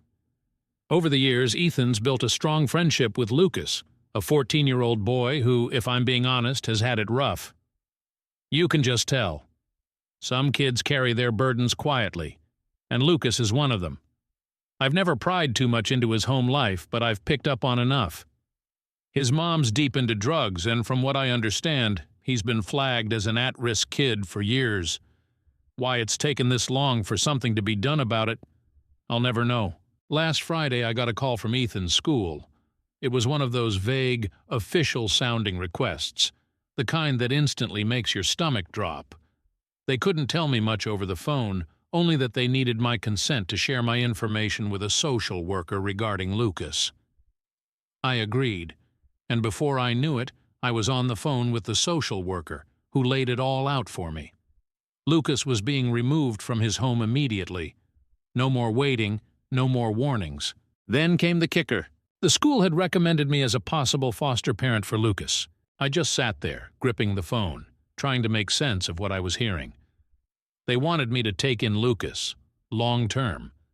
Not just for a few weeks or months, but until he turned 18. Now let me be clear. I care about the kid, more than I probably realized before that moment. I've been looking out for him in small ways for a while now.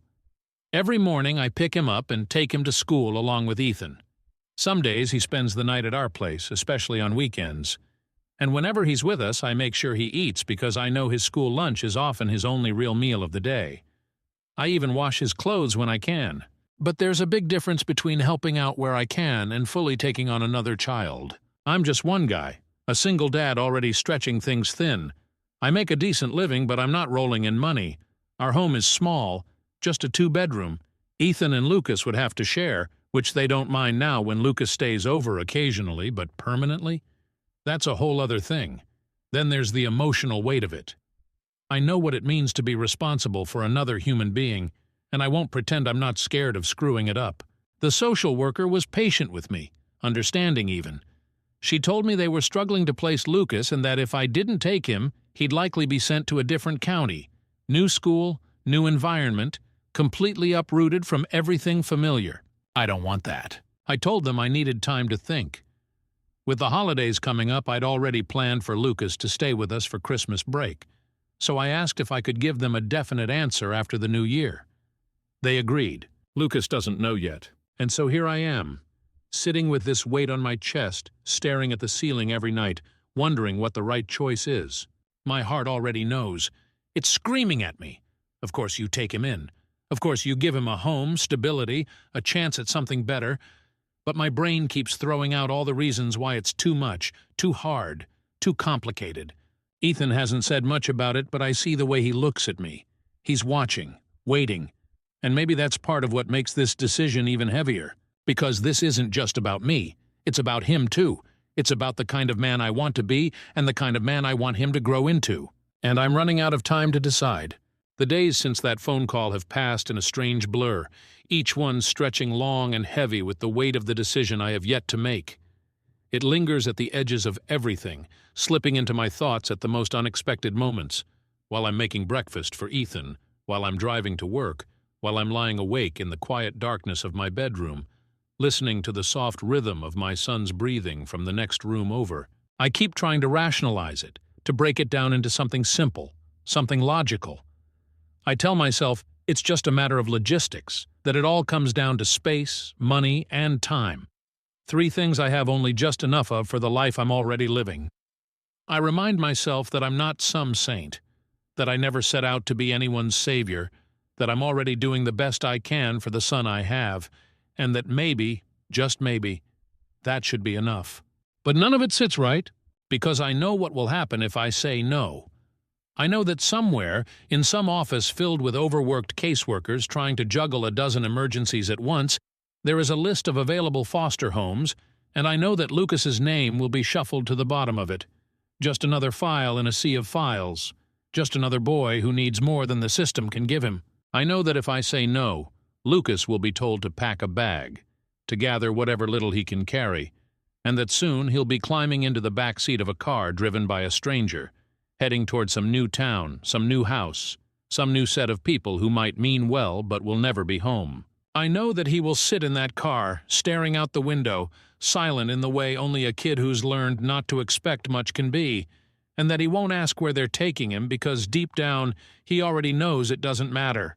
And I know that, no matter how much I try to push it from my mind, no matter how many times I tell myself I made the right choice, I will never truly be able to forget the look on his face when he finally finds out that I was given the chance to stop it and chose not to. I tell myself that he's not my responsibility, that I have no obligation to him beyond the kindness I've already shown. But the truth is, responsibility isn't always something you choose. Sometimes it finds you in ways you never expected, in the quiet moments when no one is watching, in the space between what is easy and what is right. And the truth is, I care about him, more than I ever let myself realize before now, because Lucas isn't just some troubled kid from a broken home. He's the boy who sits at my kitchen table, stirring sugar into his cereal long after it's already dissolved, who rolls his eyes at Ethan's terrible jokes but always laughs anyway, who never asks for seconds but eats every bite I put in front of him like he's memorizing the taste.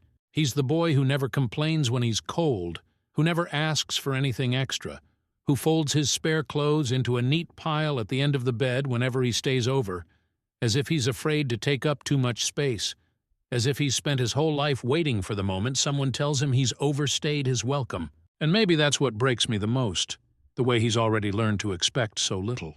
I don't want to be another name on the long list of people who've let him down. But wanting something and being ready for it are 2 very different things. I think about the practicalities, about the way my budget will stretch thinner than it already is, about the exhaustion that will inevitably settle into my bones as I adjust to taking care of 2 boys instead of 1, about the small, simple moments of my life that will change in ways I can't yet fully predict. I wonder if Ethan will ever resent me for it, if he will feel like he has to share too much, his home, his father, the little world we've built together. I think about all of it, and still my heart keeps circling back to the same place, because I know deep down that the hardest things in life are often the ones most worth doing. And so, as I watch Lucas and Ethan sitting on the living room floor, hunched over a board game, their laughter echoing through the small space that already feels too much like home to be anything else, I know my decision has already been made, even if I haven't said it out loud yet. The decision, once it settled into place, was not the sudden, triumphant kind that people imagine when they picture life-altering choices. There was no grand moment of realization, no surge of confidence or certainty. Instead, it felt more like a slow tide, creeping in quietly, shaping the shore little by little until one day I looked around and realized I had already been standing in the water for a long time, It wasn't about weighing pros and cons anymore. It wasn't even about fear or doubt. It was about something far simpler, something more inevitable. Lucas needed a place to belong, and somehow over time, my home had already become that place for him. I could tell myself I was still deciding, that I was still thinking it over, but the truth was, in all the ways that mattered, I had already chosen him, and yet knowing it and saying it out loud were two very different things. I found myself rehearsing it in my head in the quiet moments, the walk to the car in the morning, the stillness of the house after the boys had gone to bed, the pause between washing one dish and picking up the next. I kept trying to find the right words, to frame it in a way that made sense, as if saying it properly would somehow make it feel more manageable. But life has a way of pulling decisions out of you before you're ready to voice them. It happened on a Tuesday, just a regular evening where nothing felt particularly significant. The house smelled like leftover pasta, the heater hummed quietly against the chill of December air, and the boys were sprawled across the couch, engaged in one of their usual debates over which superhero could beat the other in a fight. I had been standing at the kitchen sink, hands submerged in warm, soapy water, staring out the window at the empty street beyond, when Lucas's voice broke through the moment. It was casual, almost too casual, the way he asked if he should start looking into what the foster homes in other counties were like. There was no bitterness in it, no anger, just a quiet resignation, the kind that suggested he had already accepted whatever was coming next. And in that instant, something inside me hardened, something final and immovable. I turned, drying my hands on a dish towel, and told him that he wasn't going anywhere. The words came out simpler than I had expected, but they carried more weight than anything I had said in a long time. I told him that I had already spoken to the social worker, that I was filing the paperwork, that this house, the one where he had spent so many nights, where his laughter had already found its place between the walls, was his home now, if he wanted it to be. I watched as he processed it, the way his shoulders tensed, the way his fingers curled slightly against his knees. He didn't say anything right away, didn't leap up with excitement or burst into tears the way a scene like this might play out in a movie.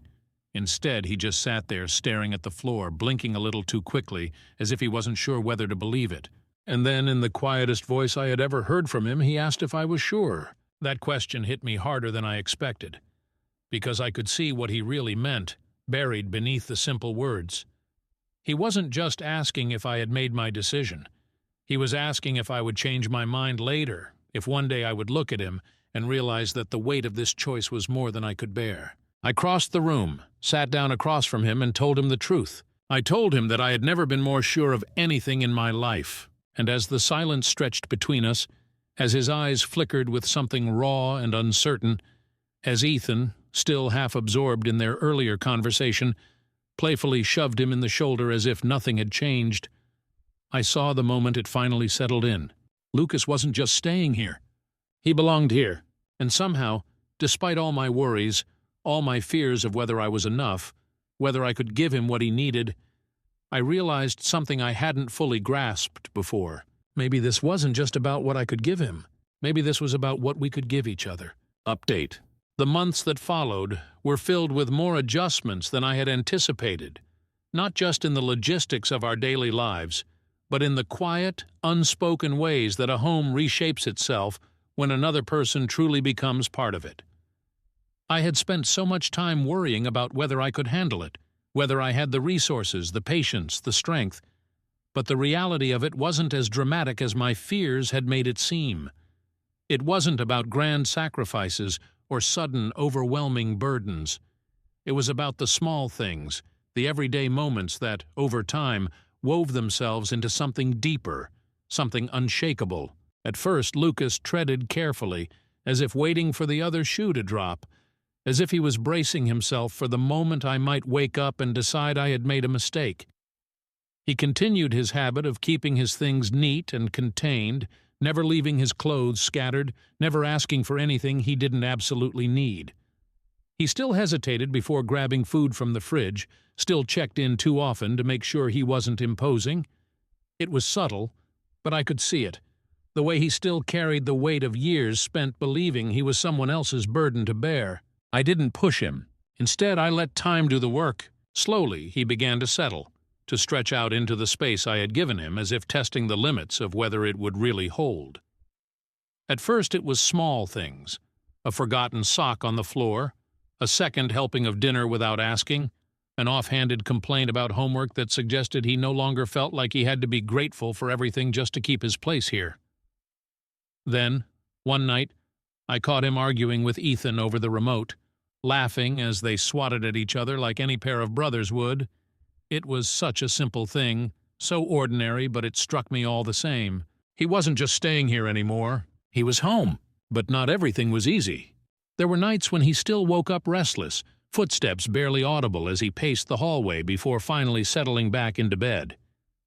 There were days when he withdrew, when the walls he had spent years building around himself felt too thick to break through. And there were moments, fewer and farther between, but still there, when I could see the flicker of doubt in his eyes, the question that still lurked beneath the surface. What if this doesn't last? I had to remind myself that trust, real trust, isn't built overnight. And so I did what I always did. I showed up. I was there in the mornings, making breakfast, making sure he had what he needed for school, making sure he knew he didn't have to ask for the basics of care and comfort. I was there in the evenings, reminding him that this was his home too, that he could take up space, that he didn't have to earn his right to be here. And I was there in the quiet moments, when he wasn't ready to talk, but needed someone to sit with him anyway, someone to remind him that he didn't have to carry everything alone anymore. Ethan, for his part, never once made Lucas feel like an outsider. I had worried at first about how the shift might affect him, about whether he would start to feel like he had lost something in the process of gaining a brother. But if he did, he never showed it. To him, Lucas wasn't a burden or a guest or an obligation. He was simply part of the equation now, another voice in the house, another presence at the dinner table, another piece of the life we were building together. And then, just when I thought we had finally found our rhythm, something happened that reminded me just how fragile all of this still was. It was a cold afternoon in February when I got a call from the school, the kind of call that makes your heart drop into your stomach before you even process the words being spoken. Lucas had gotten into a fight, his first real fight since coming to live with us, and they needed me to come down right away. When I arrived, I found him sitting outside the principal's office, his jaw clenched tight, his hands curled into fists in his lap. There was a bruise forming on his cheek, a small cut on his knuckles, but he barely seemed to notice. I didn't ask what had happened, not yet. Instead, I sat down next to him, waited for him to speak first. Minutes passed before he finally exhaled, slow and unsteady, and muttered that some kid had been running his mouth about how he was just a charity case, how no one really wanted him, how he'd end up just like his mother no matter how hard he tried to pretend otherwise. I felt something tighten in my chest, an anger I hadn't expected, not just at the cruelty of the words, but at the fact that Lucas had clearly believed them, even if only for a second.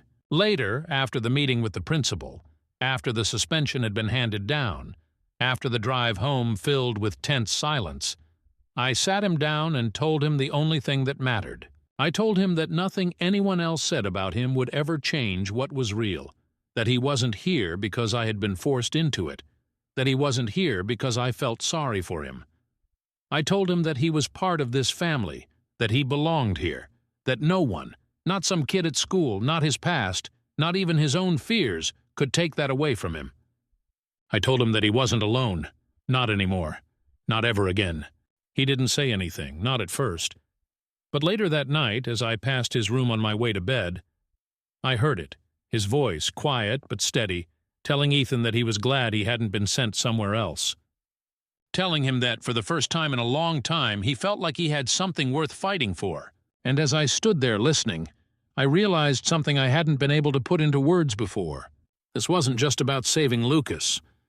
This was about building something stronger than the past, about proving that love, real, unconditional love, isn't about obligation or pity or doing what's easy.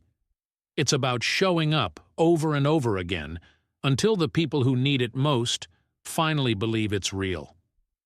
And as I turned off the hallway light, as I let the quiet of the house settle around me, I knew, without a doubt, that I would keep showing up for as long as it took, because that's what family does. Story 4. I refused to let my mother-in-law take my dying daughter, and now my family is falling apart. There are moments in life that carve themselves into your memory with a cruel, unshakable clarity. You don't get to prepare for them, and you don't get a warning. They just crash into you, leaving you breathless and disoriented, wondering how everything you thought was solid could shatter so easily. That's exactly how I felt the night I realized my wife had been unfaithful. Marie and I had been together for over 2 decades. We built a life, raised 2 kids, and navigated all the highs and lows that come with years of marriage. It wasn't perfect. No marriage ever is. But I thought we were solid. I thought we had something real, something unbreakable. But looking back now, I can see the cracks were there all along. I just refused to see them for what they were. That night started like any other. I had spent the evening at the high school where I worked, coaching a baseball game that ran later than expected. Coaching had always been my passion, something that made me feel alive in a way few things ever had. The smell of the freshly cut grass on the field, the sound of the ball cracking against the bat, the energy of the team coming together. It was the one thing in my life that made sense, even when everything else felt chaotic. By the time I got home, exhaustion was settling into my bones, but it was a satisfying kind of tired. The house was quiet, almost too quiet, and I noticed Marie wasn't home. That wasn't unusual. She had a habit of going out with friends, running errands, or visiting her sister without always telling me. It never really bothered me before. I kicked off my shoes, let out a slow breath, and wandered into the kitchen already thinking about a shower and maybe a late dinner. That's when I saw it. Her phone, sitting on the counter, buzzing softly against the marble surface. It was a small thing, an everyday occurrence, but for some reason I felt an unease settle in my chest. Maybe it was the way the screen lit up in the dim kitchen, casting a pale glow across the counter. Or maybe it was something deeper, something instinctual. I glanced down, not intending to invade her privacy, but my eyes caught the message preview and suddenly it was impossible to look away. "Can't wait to see you again. Last night was incredible." The words sliced through me, clear as day, undeniable in their meaning. My fingers hovered over the phone, my mind racing through 1,000 explanations, each one more desperate than the last. Maybe it was a misunderstanding.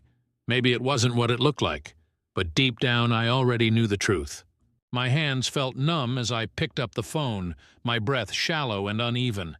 I told myself I shouldn't look, that whatever I was about to see would only hurt me.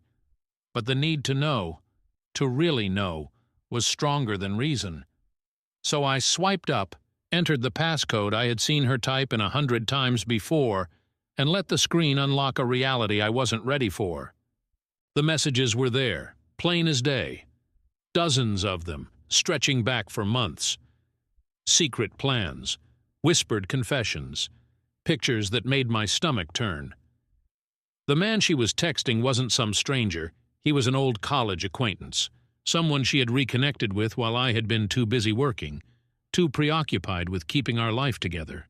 I don't know how long I sat there, staring at the screen. Time stopped making sense. The house, once familiar and warm, now felt foreign, like I was intruding on someone else's life. I heard the front door open, the soft click of her heels against the hardwood floor. My grip tightened on the phone. I should have been angry, should have shouted, should have demanded an explanation, but I didn't. Instead, I placed the phone back on the counter, stood up and walked past her without a word. She must have seen the look on my face because she didn't even ask what was wrong. Maybe she knew this moment was inevitable. Maybe she had already made peace with losing me long before I even knew she was gone. The next morning I filed for divorce. I thought that would be the worst of it, that nothing could hurt me more than the betrayal itself. But I was wrong, because the real heartbreak came later, when I realized that in the battle between right and wrong, loyalty and betrayal, my own children had chosen a side, and it wasn't mine. If someone had told me years ago that there would come a time when my own children would turn their backs on me, I would have laughed at the absurdity of it, dismissed the thought as something too far-fetched to even entertain. After all, I had been there for them their entire lives, through scraped knees and science projects, through whispered bedtime stories and teenage heartbreaks.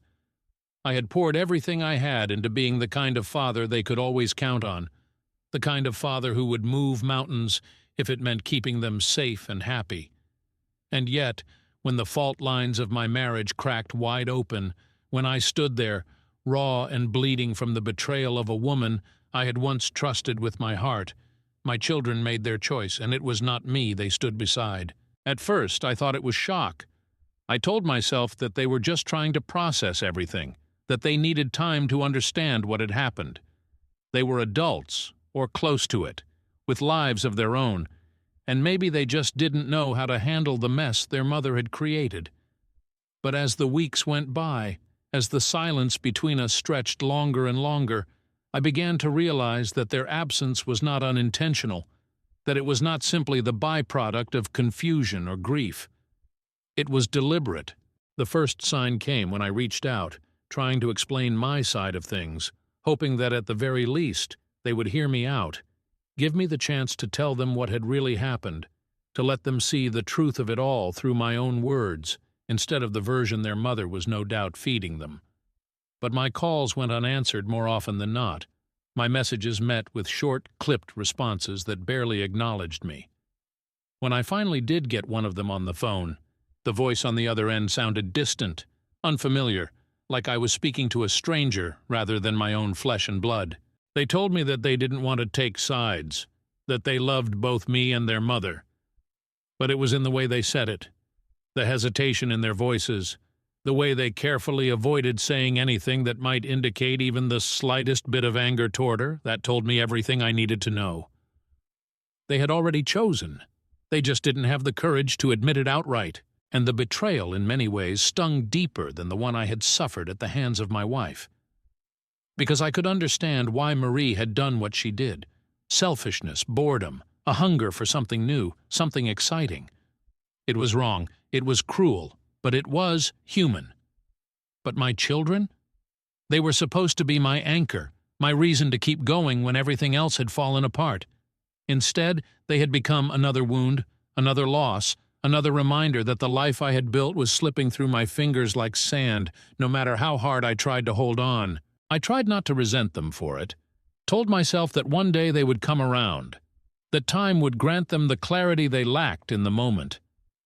But as the months passed and the distance between us only grew wider, it became impossible not to feel the weight of their absence pressing down on me, a suffocating thing that followed me everywhere I went. What hurt the most wasn't just their coldness, their unwillingness to see the pain I was in. It was the realization that they weren't just ignoring me. They were actively moving forward without me, carving out new lives in which I had no place. I wasn't invited to my son's wedding, wasn't even told about it until after the fact, when I saw the pictures online, my ex-wife and her new husband smiling in the front row, while I, the man who had raised him, was nowhere to be found. My daughter got a new job, moved to another city, and I only found out through a mutual acquaintance. Every milestone, every moment that should have been shared, was taken from me without a second thought. And yet, despite everything, despite the hurt, despite the feeling that I had been cast aside like an afterthought, I still held on to the hope that one day they would realize what they had done, that one day they would wake up and understand that their father had been left behind, not because he had done anything wrong, but because it had simply been easier to forget him. But hope, I have learned, is a dangerous thing, because the truth is, sometimes the people you love most will leave you behind, not because they have to, but because they choose to. And there is nothing you can do but learn to live with the emptiness they leave behind. Update 1. The unexpected reckoning time has a way of dulling even the sharpest pains, smoothing out the jagged edges of heartbreak until what once felt unbearable becomes something you simply carry, heavy in your chest but no longer suffocating.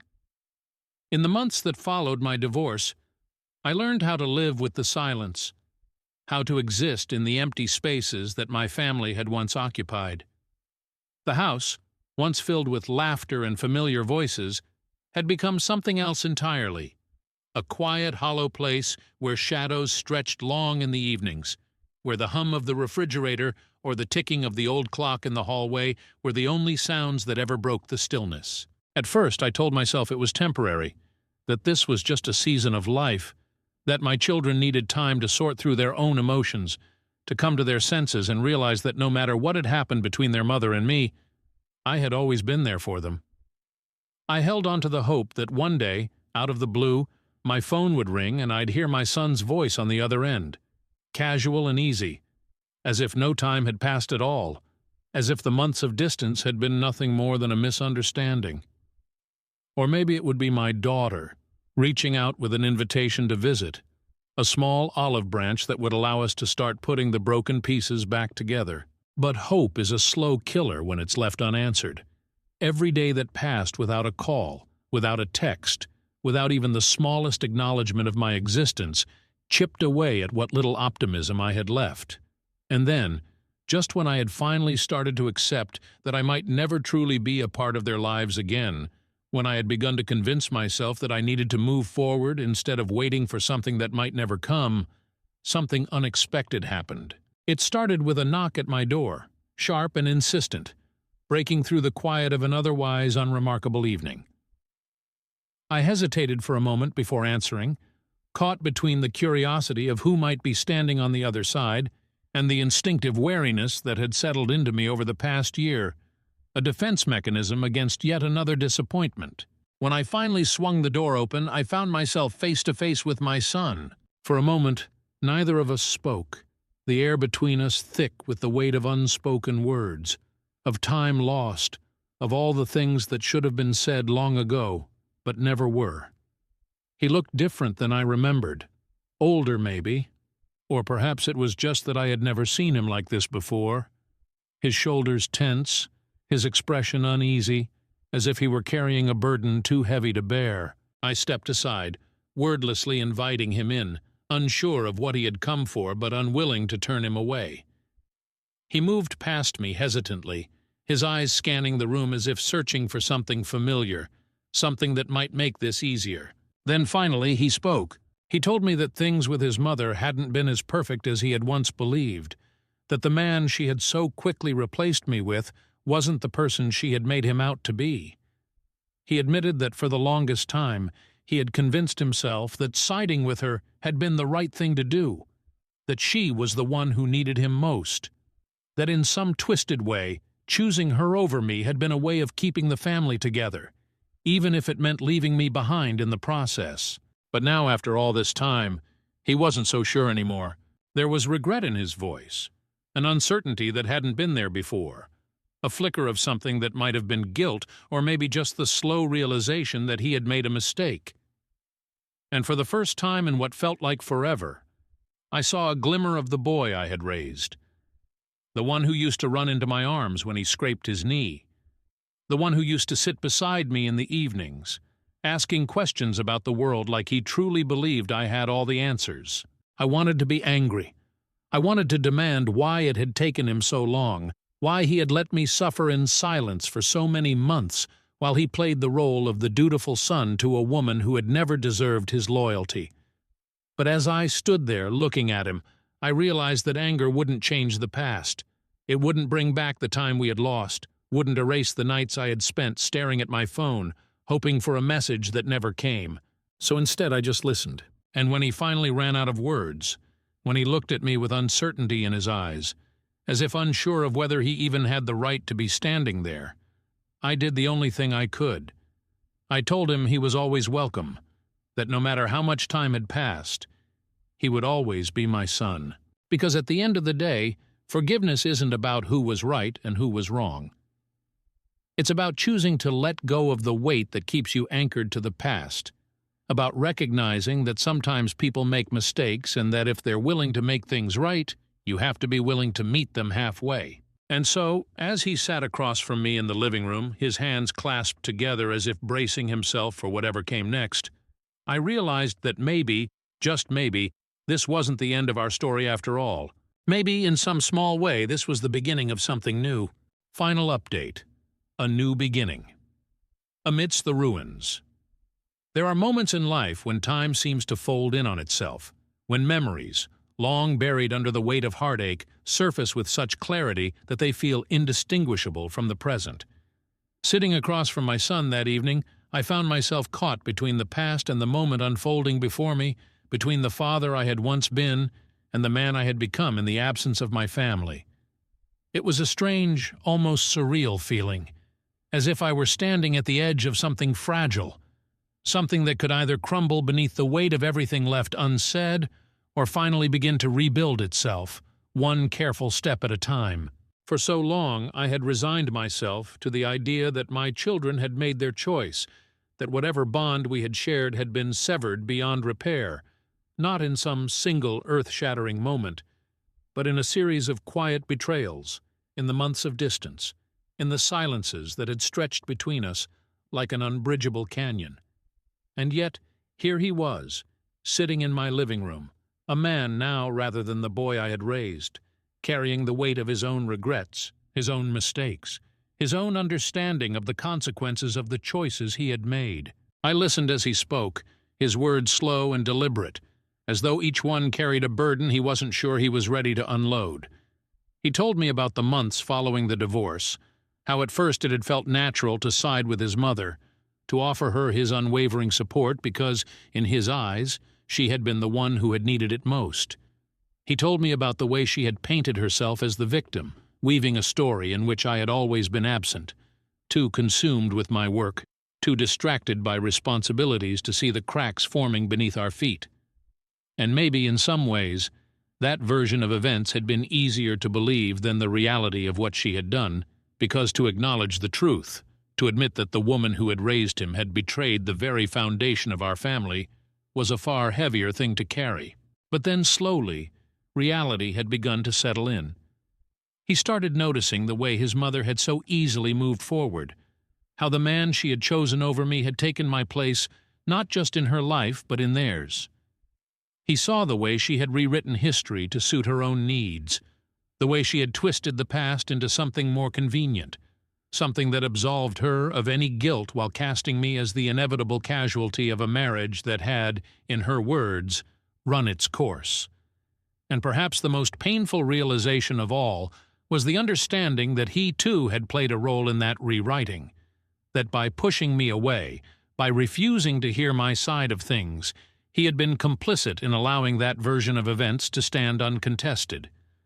I could hear the remorse in his voice, could see the way he struggled to meet my eyes, as if waiting for the anger he surely thought I would unleash upon him, the bitterness, the resentment, the accusation that he had abandoned me when I had needed him most. And maybe once I would have been angry. Maybe, in the first few months after losing everything, I would have shouted, would have asked him how he could have done this to me, how he could have chosen the person who had broken our family over the father who had done nothing but love him. But sitting there looking at the man my son had become, I felt none of that, because at the end of the day, anger wouldn't undo what had already been done. It wouldn't change the fact that we had lost time we would never get back.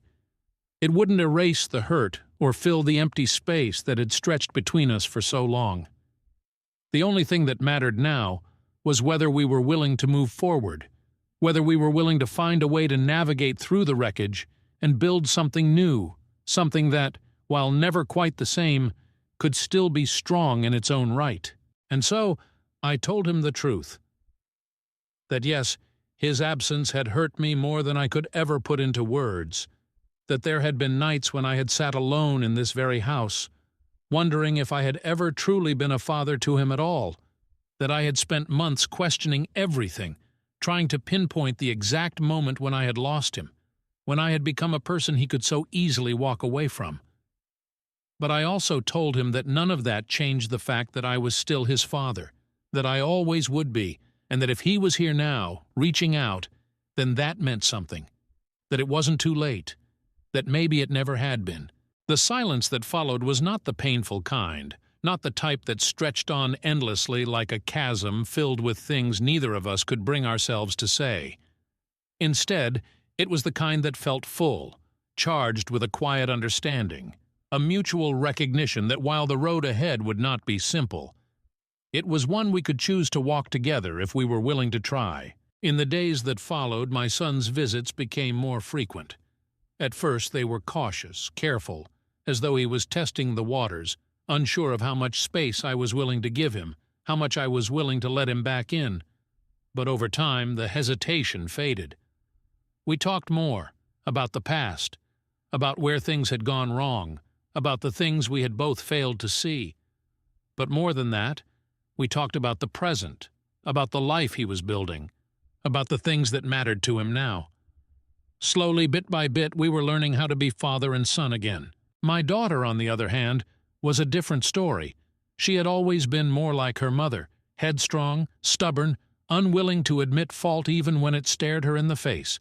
She had not come to my door, had not reached out with any words of regret or reconciliation. And maybe she never would. Maybe the damage done between us was something that could never truly be undone. But if there was one thing I had learned, it was that healing does not come all at once. It happens in pieces, in small moments, in tiny victories that build upon one another until one day, without even realizing it, you look back and realize that the weight you have been carrying has finally become just a little bit lighter. And so for the first time in a long time, I allowed myself to feel something I had almost forgotten existed. Hope. Not the kind that clings desperately to an outcome, that waits endlessly for the past to be rewritten, but the kind that accepts the reality of what is, while still daring to believe in what could be. And maybe, just maybe, that was enough. Story 5. She believed I'd betray her. No matter how much I loved her, it was never enough to erase her doubt. Looking back, I can't pinpoint the exact moment when my wife's joy was replaced by quiet unease, when the excitement of expecting our first child together started twisting into something darker. At first, I thought she was just overwhelmed by the changes happening to her body, by the reality of becoming a mother, by the natural fears that creep in when you realize life is about to shift in ways you can't fully predict. But it wasn't just that. There was something in the way she looked at me now, something guarded, hesitant, like she was waiting for a storm to hit. It was in the way her laughter became rarer, in how her body stiffened whenever I picked up my phone, in the silence that stretched between us at night, when she used to curl into me as if the space between us didn't exist. It felt as though she was watching me, searching for signs of something I couldn't name. And even before she spoke, I could feel it. Doubt. I hadn't done anything. Not one thing to make her question me. I had loved her with everything in me from the moment we met, had devoted myself to her happiness in ways I hadn't even known I was capable of before she came into my life. And yet, there it was, pressing between us like a wall I hadn't built but was now expected to tear down, brick by brick.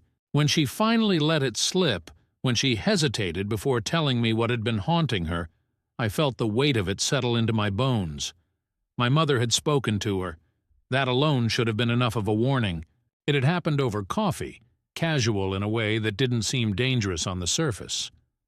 My wife had been glowing. She had told me she was looking forward to bonding with my mother now that we were starting a family, that maybe this would be a turning point in what had always been a strained relationship. She had been hopeful. She had been open. And my mother, with the kind of bitterness that had been simmering for decades, had taken that opening and planted something deep inside my wife's mind, something that had begun to fester the moment it took root. She told me your father cheated on her when she was pregnant. The words had come out quietly, carefully, as if saying them too loudly might make them more real. I had known it. The moment I saw the change in her, I had known my mother had something to do with it. I took a deep breath, steadying myself before responding. That's not exactly true, I told her, my voice even, careful. I knew that every word mattered now, that the next thing I said would either begin to mend the wound my mother had created or drive it even deeper. He didn't know she was pregnant yet. It was the truth, but it didn't matter. The damage had already been done. She nodded, but it was the kind of nod that didn't mean acceptance. It meant she was absorbing the information, adding it to the storm already raging inside her. And I realized then that she wasn't just afraid of history repeating itself. She was convinced that it already was. I saw it in the way she reacted whenever my phone buzzed, the way her fingers clenched slightly when I told her I had to stay late at work, the way she lingered when I came home, watching me as if searching for signs of guilt, of deceit, of something she hadn't found yet, but was certain would surface if she just looked hard enough. She told me she trusted me, but I could feel the lie in it. Not because she meant to deceive me, but because she was trying so hard to convince herself that it was true. She wanted to trust me. I could see that. But somewhere deep inside her, a voice was whispering that trust was dangerous, that love didn't mean security, that the moment she let her guard down, she would be the fool who hadn't seen it coming. And my mother, God, my mother wasn't helping. It had taken me years to understand the kind of resentment my mother carried, the way betrayal had settled into her skin and never quite left. Even now, decades later, she still spat my father's name like it burned her tongue. She never forgave him. She never moved on. And instead of keeping that bitterness locked inside, she let it spill over, poisoning everything around her, including my wife. She should be careful, my mother had told her, voice laced with something sharp, something cutting. Men can't help themselves sometimes, especially when they know they have a woman at home who won't be the same after the baby. I hadn't been there when she said it, but I could hear it as clearly as if I had. And my wife, my beautiful, wonderful wife, had let those words wrap around her, suffocating the joy she should have been feeling. She wasn't just afraid of losing me. She was afraid of what she thought was inevitable. I wanted to be angry. I wanted to storm over to my mother's house and demand to know why she would do this, why she would take my wife's happiness and crush it beneath her heel just because she couldn't let go of the past. But more than anything, I just felt exhausted. How do you fight a ghost? How do you prove that you won't turn into something that's been haunting someone their entire life? Because that's what I was up against. I wasn't just fighting my mother's words, my father's mistakes, or even my wife's own painful past. I was fighting something bigger, an idea, a fear, a certainty that had taken root long before I ever had the chance to stop it. And I didn't know if love would be enough to pull us through. There's something uniquely devastating about realizing that the person you love most in the world, the one you've spent years building a life with, no longer sees you the way they once did. It's not an immediate shift, not the kind of thing that happens overnight or in a single conversation, but rather a slow erosion, an almost imperceptible change in the way their eyes linger on you, in the pauses between their words, in the way they hold themselves slightly apart, as if they're waiting for confirmation that the fear they've been harboring is real. At first I convinced myself that if I just loved her enough, reassured her enough, showed up every single day as the man she had always known me to be, then the doubt would disappear. I told myself that this was temporary, that my mother's words had simply shaken her, that with time, she would come back to me fully, that the anxiety creeping into our marriage would dissipate once she saw that there was no reason to hold on to it. But the truth that I had been trying so hard to avoid, was that once suspicion takes hold, it doesn't simply vanish.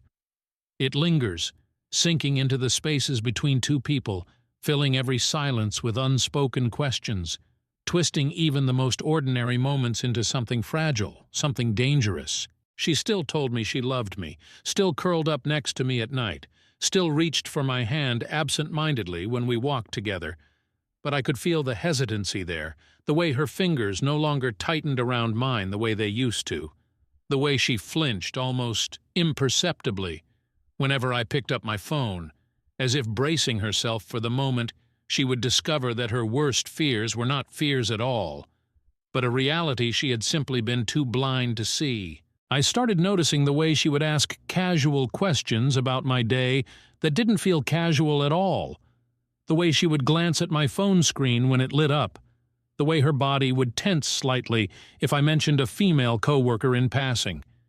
And even though she tried to mask it, tried to pretend that nothing had changed, I could see it in her eyes, the way she was waiting, searching, anticipating the inevitable heartbreak she had convinced herself was coming. I had never given her a reason to doubt me, not once in all the years we had been together. I had been the one who stayed, who showed up, who committed to her with everything I had, but somehow that no longer seemed to matter. In her mind, it wasn't about what I had done or hadn't done, it was about what I might do, about what she had seen happen before, about the stories she had been told, about the warnings that had been whispered into her ear by a woman who had spent decades trapped in the bitterness of her own past. And my mother, my own mother, had only made it worse. I knew she resented my father, knew she had never forgiven him for the way he had betrayed her, but what I hadn't realized was just how much she was still holding on to it, how much she had allowed that resentment to define the way she saw me. And now, rather than letting me build my own life, my own marriage, my own identity, she had chosen to remind me, and more importantly, my wife, of the blood that ran through my veins, of the history I had no control over, of the man she had convinced herself I would eventually become. She had told my wife to be careful, that men couldn't help themselves, that I was, after all, my father's son. And I hated her for it, because now, no matter what I did, no matter how many times I told my wife that she was the only woman I had ever wanted, that there would never be anyone else, that she was my home, my family, my entire world, there would always be a voice in the back of her mind whispering that love wasn't enough to keep a man faithful. I tried to be patient, tried to remind myself that she wasn't doing this on purpose, that she wasn't choosing to doubt me, that fear isn't rational, that it doesn't always listen to reason. I told myself that the best thing I could do was to keep loving her through it, to keep showing her day after day that I wasn't going anywhere. But love is not a cure for fear. And the longer this went on, the more I could feel something inside me beginning to crack. I had never been the kind of man who needed constant validation, had never felt the need to prove myself in relationships, because I had always believed that trust should be the foundation of love, that without it, nothing else really mattered. But now I found myself walking on eggshells, second-guessing every move I made, wondering whether something as simple as an unread text message or a delayed response would be enough to set off another spiral of suspicion. It was exhausting, and more than that, it was starting to make me resent her, because no matter how much I loved her, no matter how much I wanted to understand, there was a part of me that couldn't shake the feeling that I was being punished for something I hadn't even done, that I was being held responsible for the sins of my father, for the mistakes of men I had never even met, for the ghosts that haunted her past and my mother's. I wanted to scream at her that she was pushing me away, that the thing she feared most, the idea of me becoming distant, of me withdrawing from her, was becoming a self-fulfilling prophecy. Because how do you stay close to someone who refuses to believe that you aren't the enemy? How do you fight for a love that is slowly being poisoned by something beyond your control? I kept hoping she would see it, that she would wake up one day and realize that she was tearing us apart with her fears, that she would understand that by trying so hard to prevent heartbreak, she was ensuring it. But every time I thought we had made progress, every time I saw a flicker of the woman I had fallen in love with, the one who trusted me implicitly, something would happen to remind me that the doubt was still there, lurking just beneath the surface, waiting for the slightest excuse to rise back up. And the worst part was, I was beginning to wonder if I could really blame her for it. Because what if she was right? What if all men did eventually give in to temptation? What if I was fooling myself into believing that I was different, that I could outrun the history that had been laid out before me? What if the weight of her expectations, the constant pressure of proving my loyalty, the never-ending cycle of defending myself against a crime I hadn't even committed, what if all of it eventually became too much? What if one day I became exactly what she was afraid of? There comes a point in every storm where you stop waiting for the rain to pass, where you realize that no matter how desperately you try to hold on to the foundation beneath you, the ground is shifting, cracking in places too deep to repair. You tell yourself you can fix it, that with enough patience, with enough love, you can hold everything together, but at some point, you have to face the truth. Love cannot exist where trust has already died. I didn't want to believe it. I had fought against the very idea, convincing myself that the doubt twisting itself around my wife's heart was just a phase, a temporary shadow that would fade with time. I kept telling myself that if I just held on long enough, if I just showed up every single day and reminded her who I was, reminded her who we were, then eventually the fear would loosen its grip on her and she would come back to me fully, as she had been before, But the reality, the one I had been refusing to acknowledge, was that the woman I had married, the one who had once loved me without hesitation, without question, without conditions, was already gone. The realization didn't come in a single moment. It wasn't some grand revelation, some dramatic event that shattered the illusion all at once. No, it came in pieces, small, almost unnoticeable things that on their own meant little but together painted a picture I could no longer ignore. It was in the way she always seemed to be holding her breath, waiting for the inevitable confirmation of her fears. It was in the way her eyes lingered just a second too long whenever my phone lit up, as if bracing herself for the betrayal she was convinced would come. It was in the way she asked about my day, not with curiosity, but with an edge of suspicion, as if she was searching for inconsistencies, for something that would finally give her permission to believe the worst. And the truth, the part I could no longer deny, was that I had started to resent her for it. I had spent so much time trying to understand, trying to be patient, trying to remind myself that this wasn't about me, that it wasn't a reflection of anything I had done, but rather a manifestation of her own past, of her own wounds, of the scars left behind by people who had failed her long before I ever stepped into her life. But understanding didn't make it easier. Understanding didn't take away the exhaustion of constantly feeling like I was on trial for a crime I hadn't committed, of having to prove over and over again that I wasn't my father, that I wasn't the men who had hurt her, that I wasn't some ticking time bomb waiting to explode into betrayal the moment she let her guard down. I wanted to shake her, to force her to see what she was doing, to make her understand that by trying so hard to protect herself, she was destroying us in the process. But more than that, I wanted to stop feeling like I was suffocating inside my own marriage. I wanted to stop feeling like no matter what I did, no matter how much I loved her, it would never be enough to make her believe in me again. The breaking point came on a night like any other, one of those quiet evenings where everything felt deceptively normal. I had come home late, not by choice, but because work had run over. And the moment I walked through the door, I could see it in her face, the tightness in her jaw, the way she was gripping her phone just a little too hard, the way she was looking at me like she was already forming the accusations in her mind. And I knew before she even spoke that she had been sitting there, counting the minutes, building up all the worst-case scenarios in her head. She tried to hide it at first, pretending like nothing was wrong, but I could feel it, the tension hanging between us like a blade waiting to drop. And when she finally said it, when she finally let the words slip about how she just didn't understand why I had been out so late, how she just wanted to be sure, how she was just asking because she had the right to know, something inside me snapped. I didn't yell, I didn't get angry, I didn't accuse her of anything, I simply felt empty, because that was the moment I realized that nothing I said would ever be enough. That no amount of reassurances, no amount of honesty, no amount of love would ever erase the doubt that had taken root in her heart. And for the first time, I asked myself a question I had been too afraid to consider before. Was this the rest of my life? Was this what our marriage had become? A constant battle to prove that I wasn't someone she had already decided I was? And if that was the case, then what was the point? I had spent so long trying to hold on, trying to convince myself that if I just loved her enough, she would see me again. Not the version of me her fears had created, but the real me, the one who had never given her a reason to doubt in the first place.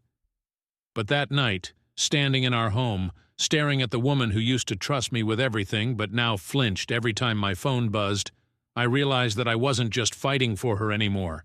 I was fighting for a marriage that no longer existed. And suddenly I didn't know if I had the strength to keep fighting. There's a quiet kind of grief that settles in when you realize love alone isn't enough to save something that's already broken. It's not sudden, not a dramatic moment where everything shatters at once, but rather a slow unraveling, a series of quiet realizations that pile up until they're impossible to ignore. I had spent so long convincing myself that if I just kept showing up, if I just kept proving my love, the fear in my wife's eyes would eventually fade. But some things, no matter how much you try, cannot be undone. For weeks, I walked on eggshells, measuring every word, every action, as if I could somehow avoid triggering another spiral of doubt. But it was never about what I did or didn't do. It was about the story she had already written in her mind, the one where I was destined to betray her, just like the men before me. And the truth, the one I had been too afraid to admit, was that I had started to resent her for it. The breaking point wasn't an argument, wasn't some dramatic explosion of emotions. It was quiet, a simple conversation over dinner where I asked if she still believed in us, if she still saw a future where we weren't living in the shadow of her fears. And the hesitation in her response, the way she struggled to meet my gaze, told me everything I needed to know. She loved me. I never doubted that. But love should not feel like waiting for a disaster to happen. Love should not be a constant battle to prove your innocence before you've even been accused. Love should be safe, certain. Something you run toward, not something you brace yourself for. And so, for the first time, I stopped trying to convince her. I stopped fighting to prove I was someone she should trust. Instead, I told her the truth. I couldn't live my life like this anymore. I couldn't spend forever carrying the weight of a crime I had never committed. She cried, so did I. But in the end, there was nothing left to say. No grand reconciliation, no sudden revelation that made everything right again. Just silence. And the painful understanding that some things, no matter how much love is left, cannot be saved. We are separated now, not because I stopped loving her, but because I finally loved myself enough to walk away. And maybe one day she will realize that the man she feared I would become never existed at all. But either way, I am free. Story 6. My boyfriend broke up with me because his friend lied about sleeping with me. No matter what I say, he won't believe me, and I'm desperate to find a way to fix our relationship before it's too late. Looking back, I should have seen the signs. The subtle shifts in tone, the quiet withdrawal, the way Marie's laughter seemed lighter when she spoke on the phone late at night, as if she were sharing a world I no longer had access to. The warmth between us had dimmed long before the truth came out, but when you've built an entire life with someone, you don't want to believe that what you've built is already collapsing beneath you. I had spent over 20 years married to Marie, 20 years of hard work, sacrifices, and compromises. We raised 2 children together, built a home, and shared what I thought was an unshakable bond. But life has a cruel way of revealing just how fragile things really are. It all came crashing down 8 years ago, on a night that is burned into my memory with painful clarity. I had come home late from work, exhausted but content. Coaching had always been my passion, though it never made us rich. I had never been the kind of man who chased wealth or status. What mattered to me was making a difference, being there for my students, and coming home to a family that I thought appreciated that. But as soon as I stepped through the front door that night, I felt it, an almost suffocating sense of distance, an emptiness in the air. Marie sat at the kitchen table, her phone face down beside her, hands clasped together like she had been preparing for this moment. She looked at me, and something in her expression made my stomach tighten. I knew. I didn't know the details yet, but I knew. The truth was in the way she exhaled before she spoke, as if she had been holding her breath for too long, waiting for this confrontation to finally happen. It was in the way her shoulders slumped, not in guilt, but in relief. Relief that she no longer had to pretend. She didn't try to deny it. She didn't cry or beg for forgiveness. She simply told me she had been seeing someone else. She said it with a finality that made it clear this wasn't a moment of weakness, not some fleeting mistake she regretted. This was a choice she had made over and over again, every time she met him in secret, every time she lied to my face. And the worst part? She wasn't even sorry in the way that mattered. I stood there numb as she admitted that the affair had been going on for nearly a year. A year.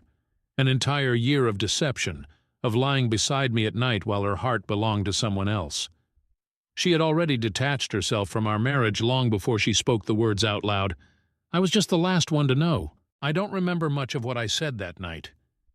I just remember the feeling, that slow, creeping realization that the life I had spent decades building had been nothing more than an illusion, that I had been holding on to something that had already been slipping through my fingers. I packed my bags that night, There was no argument, no dramatic scene. Just silence, thick and heavy between us. I couldn't stay. Not in that house. Not in a place where every room now felt like a reminder of what I had lost. I thought the worst was over. I thought leaving Marie was the hardest thing I would ever have to do. But I was wrong. The real betrayal didn't come from her. It came from the two people I thought would always stand by me, my children. At first I told myself they just needed time. Gavin and Hannah had always been close to their mother, and I understood that divorce was painful, especially when you're forced to pick sides.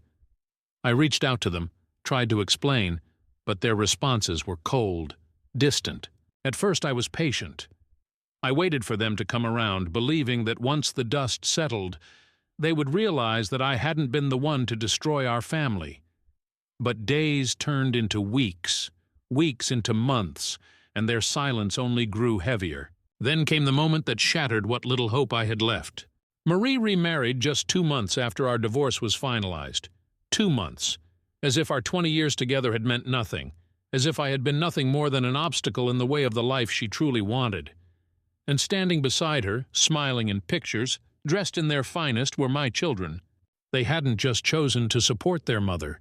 They had embraced her new husband as if he had been there all along. As if he had not been the man who helped tear our family apart. I wasn't just abandoned. I was erased. The invitations to birthdays stopped coming. Holidays passed without a single call or text. They had built a new life, and I wasn't a part of it. For 8 long years, that's how it stayed. And for 8 long years, I carried the weight of that silence, never knowing if there would ever be a way back. Looking back, I should have seen the signs. The subtle shifts in tone, the quiet withdrawal, the way Marie's laughter seemed lighter when she spoke on the phone late at night, as if she were sharing a world I no longer had access to. The warmth between us had dimmed long before the truth came out. But when you've built an entire life with someone, you don't want to believe that what you've built is already collapsing beneath you. I had spent over 20 years married to Marie. 20 years of hard work, sacrifices, and compromises. We raised 2 children together, built a home, and shared what I thought was an unshakable bond. But life has a cruel way of revealing just how fragile things really are. It all came crashing down 8 years ago, on a night that is burned into my memory with painful clarity. I had come home late from work, exhausted but content. Coaching had always been my passion, though it never made us rich. I had never been the kind of man who chased wealth or status. What mattered to me was making a difference, being there for my students, and coming home to a family that I thought appreciated that. But as soon as I stepped through the front door that night, I felt it, an almost suffocating sense of distance, an emptiness in the air.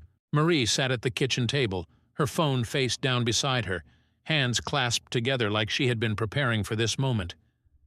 She looked at me, and something in her expression made my stomach tighten. I knew. I didn't know the details yet, but I knew. The truth was in the way she exhaled before she spoke, as if she had been holding her breath for too long, waiting for this confrontation to finally happen. It was in the way her shoulders slumped, not in guilt, but in relief. Relief that she no longer had to pretend. She didn't try to deny it. She didn't cry or beg for forgiveness. She simply told me she had been seeing someone else. She said it with a finality that made it clear this wasn't a moment of weakness, not some fleeting mistake she regretted. This was a choice she had made, over and over again, every time she met him in secret, every time she lied to my face. And the worst part? She wasn't even sorry in the way that mattered. I stood there, numb, as she admitted that the affair had been going on for nearly a year. A year. An entire year of deception, of lying beside me at night while her heart belonged to someone else. She had already detached herself from our marriage long before she spoke the words out loud. I was just the last one to know. I don't remember much of what I said that night. I just remember the feeling, that slow, creeping realization that the life I had spent decades building had been nothing more than an illusion, that I had been holding on to something that had already been slipping through my fingers. I packed my bags that night. There was no argument, no dramatic scene, just silence, thick and heavy between us. I couldn't stay, not in that house, not in a place where every room now felt like a reminder of what I had lost. I thought the worst was over. I thought leaving Marie was the hardest thing I would ever have to do. But I was wrong. The real betrayal didn't come from her. It came from the two people I thought would always stand by me, my children. At first I told myself they just needed time. Gavin and Hannah had always been close to their mother, and I understood that divorce was painful, especially when you're forced to pick sides. I reached out to them, tried to explain, but their responses were cold, distant. At first I was patient. I waited for them to come around, believing that once the dust settled, they would realize that I hadn't been the one to destroy our family. But days turned into weeks, weeks into months, and their silence only grew heavier. Then came the moment that shattered what little hope I had left. Marie remarried just 2 months after our divorce was finalized. 2 months. As if our 20 years together had meant nothing. As if I had been nothing more than an obstacle in the way of the life she truly wanted. And standing beside her, smiling in pictures, dressed in their finest, were my children. They hadn't just chosen to support their mother. They had embraced her new husband as if he had been there all along. As if he had not been the man who helped tear our family apart. I wasn't just abandoned. I was erased. The invitations to birthdays stopped coming. Holidays passed without a single call or text. They had built a new life, and I wasn't a part of it. For 8 long years, that's how it stayed. And for 8 long years, I carried the weight of that silence, never knowing if there would ever be a way back. The days after the divorce passed in a blur, each one blending into the next, marked only by the cold realization that the life I had known was gone. It wasn't just the absence of Marie that I was adjusting to. It was the suffocating quiet of an existence that no longer revolved around the familiar rhythm of family. There were no more shared meals at the dinner table, no more coming home to the sound of voices filling the house, no more footsteps down the hallway signaling that I wasn't alone.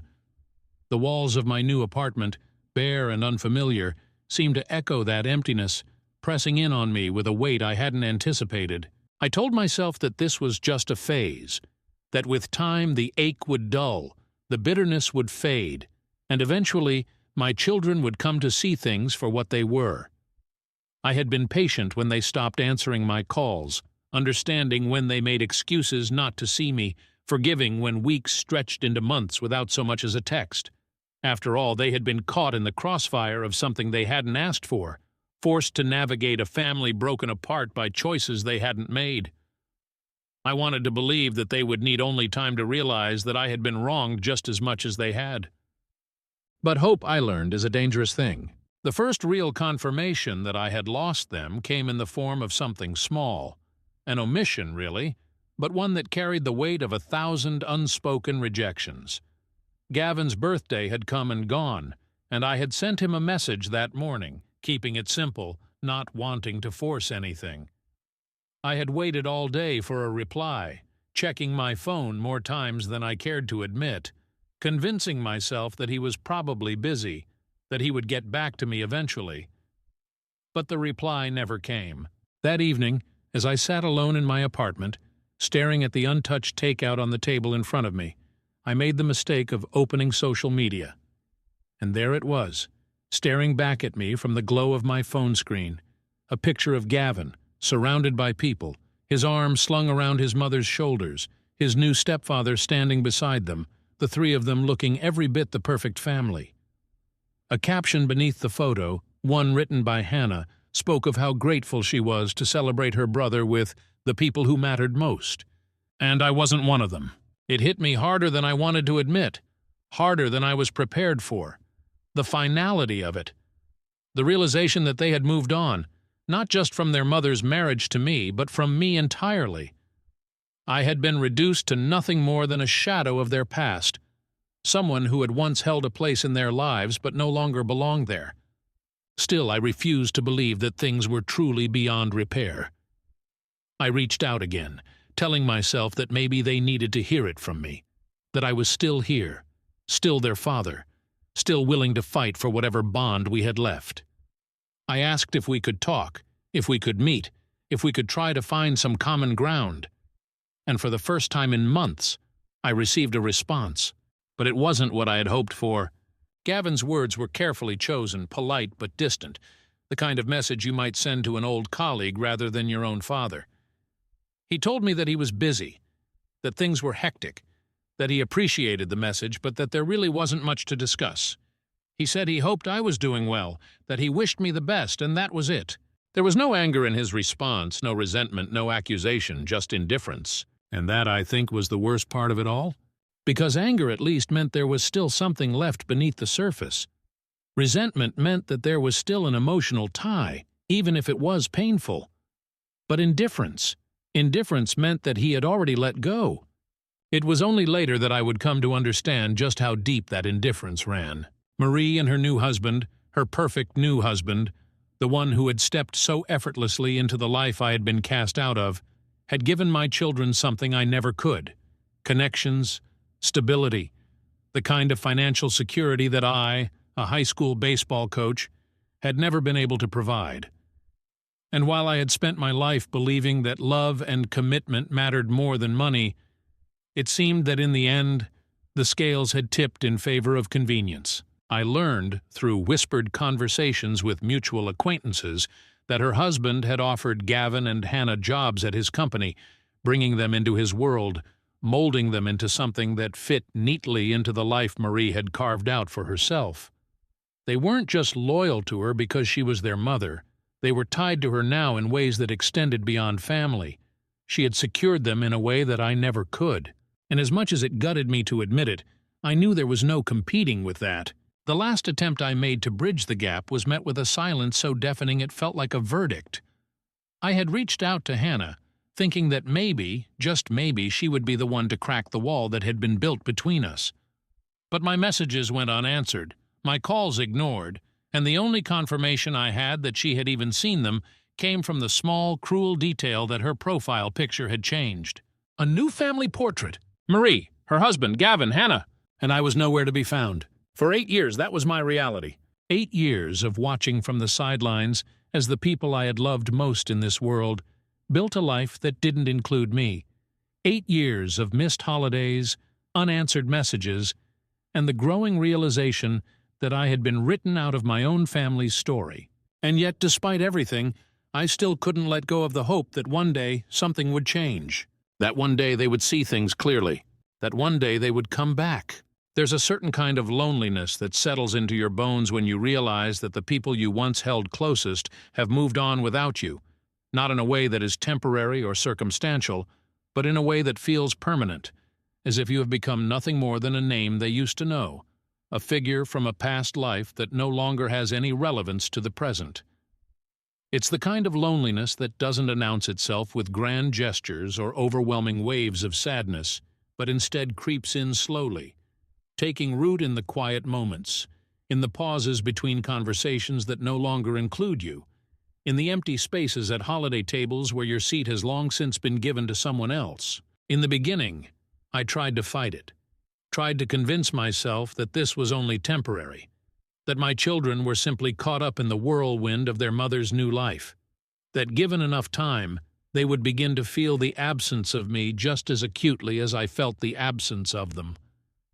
I told myself that they were still young, that their loyalty to Marie was something born out of immediate circumstance rather than deep conviction, that one day they would look back and realize that the father who had loved them, who had sacrificed for them, who had built his world around them, had been unjustly cast aside. I reassured myself with the belief that all I needed to do was wait, to be patient, to give them the space they thought they needed so that, when the time came, they would find their way back to me. But days turned into weeks, weeks into months, and months into years, and with each passing moment, that hope became harder to hold on to, slipping through my fingers like sand no matter how desperately I tried to grasp it. The silence between us grew louder, more resolute, not just the result of temporary distance but a conscious decision, a deliberate choice to leave me behind. And as much as I wanted to deny it, to pretend that there was still some unseen path that led to reconciliation, the evidence was everywhere, in every missed birthday, every unanswered message, every family photo that no longer had room for me. At first, I tried to reach out in the only ways I knew how, sending messages that went ignored, leaving voicemails that were never returned, extending invitations that were met with excuses, or worse, nothing at all. I told myself that persistence was key, that if I just kept showing up, if I just kept reminding them that I was still here, still waiting, still willing to be part of their lives, they would eventually soften, eventually remember the bond we once had. But there's a certain kind of pain that comes from reaching out over and over again, only to be met with nothing, from putting yourself in a position of vulnerability and being reminded, time and time again, that your presence is neither wanted nor missed. And so eventually I stopped, not because I wanted to, not because I had suddenly found peace in the reality of my isolation, but because there comes a point where you have to accept that you cannot force yourself into a place where you are no longer welcome. There comes a point where the hope that once sustained you begins to feel more like a burden than a comfort, where holding on to the idea of reconciliation hurts more than simply letting go. Letting go, of course, was easier said than done. I spent years trying to fill the void, throwing myself into my work, into projects that distracted me from the weight of my own thoughts, into friendships that, while meaningful, never quite filled the space that had been left behind. I moved through my days with a kind of quiet detachment, going through the motions of a life that no longer felt like my own, smiling when expected, nodding at the right moments, engaging just enough to keep people from asking too many questions. But at night, when the world grew quiet and there was no one left to perform for, I felt it, the aching emptiness, the dull, relentless reminder that the people I had once loved more than anything had chosen a life that did not include me. Holidays were the worst. In the early years, I tried to make plans, to find ways to occupy my time so that I wouldn't have to sit in the silence of an empty home, staring at a television playing holiday specials meant for families who actually wanted to be together. I accepted invitations from friends who, out of pity or genuine kindness, didn't want me to be alone. But no matter how many people surrounded me, I always felt like an outsider looking in, an intruder in a warmth that wasn't meant for me. And so, as the years passed, I stopped trying, stopped pretending that being around others made it hurt any less. Instead, I learned to embrace the solitude, to let the silence wash over me rather than fight against it, to make peace with the fact that some wounds do not heal, that some losses do not come with closure. But despite everything, despite the loneliness, despite the betrayal, despite the countless ways in which I had been made to feel like nothing more than a ghost in the lives of those I once held dearest, I could never quite let go of the thought that maybe, one day, things would change. Maybe, one day, Gavin or Hannah would pick up the phone and call, not out of obligation or politeness, but because they had finally realized what had been lost. Maybe, one day, they would look back on the years we spent together, on the moments that had once defined our relationship, and feel the same ache of longing that I had carried with me for so long. Maybe one day they would understand that family is not something so easily discarded, that the bond between a parent and child does not simply dissolve because of circumstance.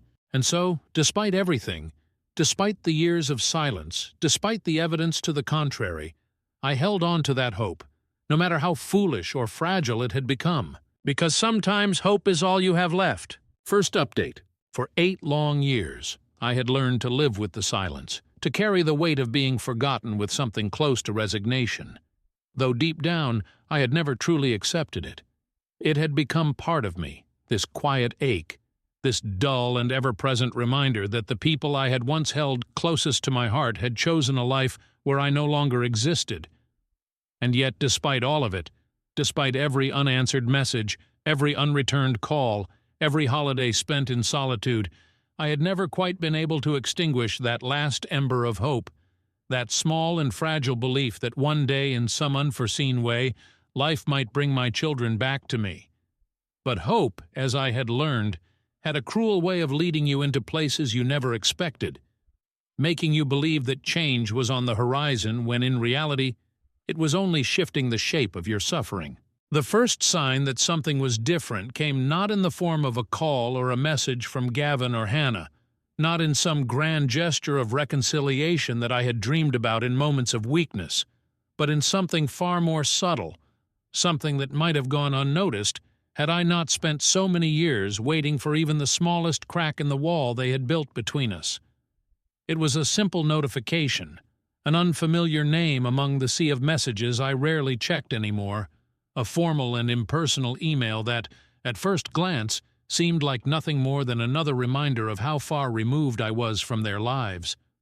But as I read the words, as I let their meaning settle over me, I felt something stir deep in my chest, something raw and uncertain, something I wasn't sure I was ready to confront. It was an invitation, not from my children, not from Marie, but from someone I had never met, a woman whose name I barely registered in my initial shock. She had written to inform me that Gavin was getting married, that there would be a ceremony in a few months, that she had been tasked with handling guest lists and logistics. There was no warmth in the message, no personal touch that suggested Gavin had asked for me directly, only a clinical acknowledgement that, as his father, I was technically someone who ought to be informed. The wording was careful, almost hesitant, as if she had been instructed to extend the invitation, but not to encourage too much hope, as if she had been made aware of the fractured history between us and wanted to keep her distance from whatever emotional wreckage might come of it. For a long time I simply sat there, staring at the screen, rereading the message as if the words might shift into something else, something more meaningful, something that carried the weight of an olive branch instead of a mere formality. And yet, no matter how many times I read it, the reality remained the same.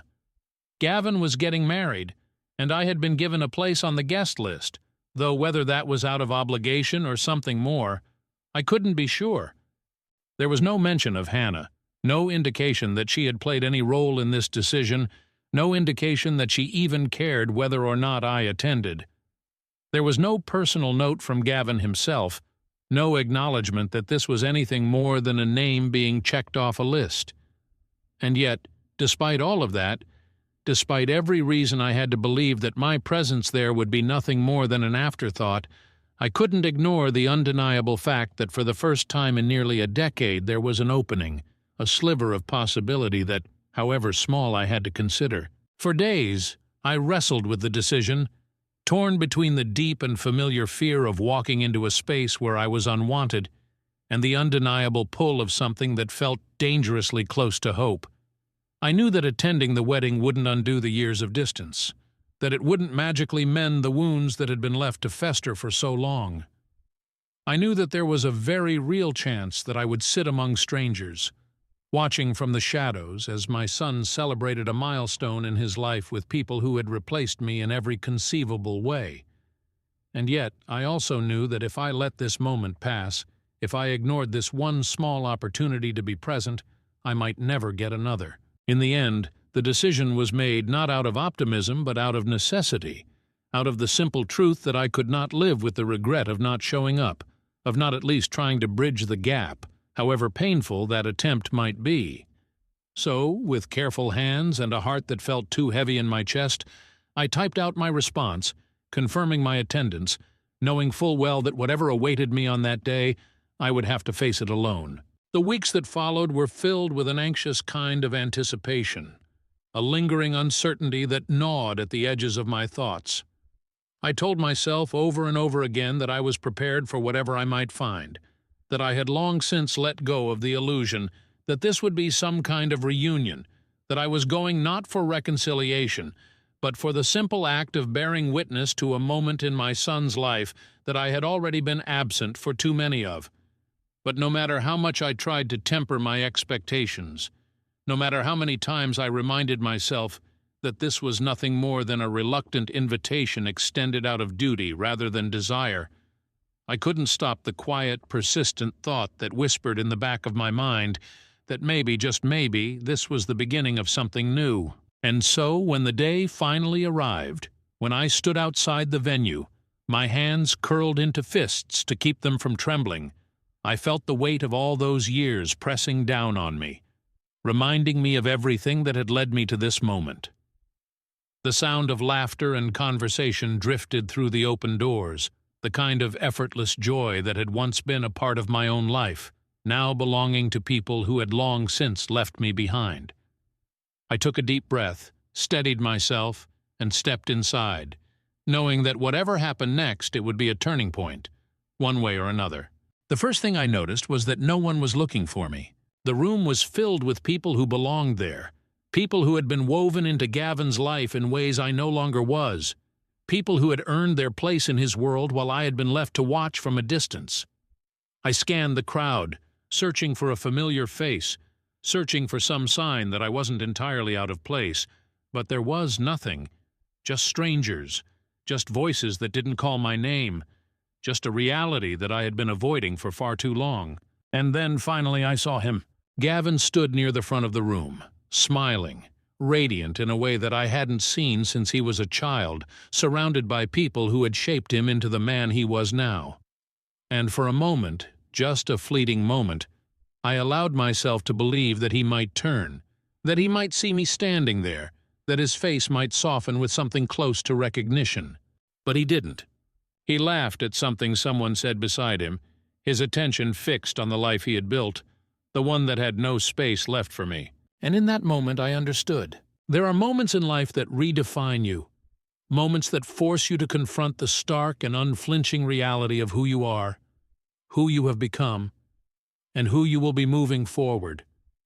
Standing in that crowded wedding hall, surrounded by people who had no idea who I was, watching my son laugh and celebrate without even the slightest awareness of my presence, I felt something inside me settle, not in the way that brings peace, but in the way that comes with finally accepting a truth that had been clawing at the edges of my mind for years.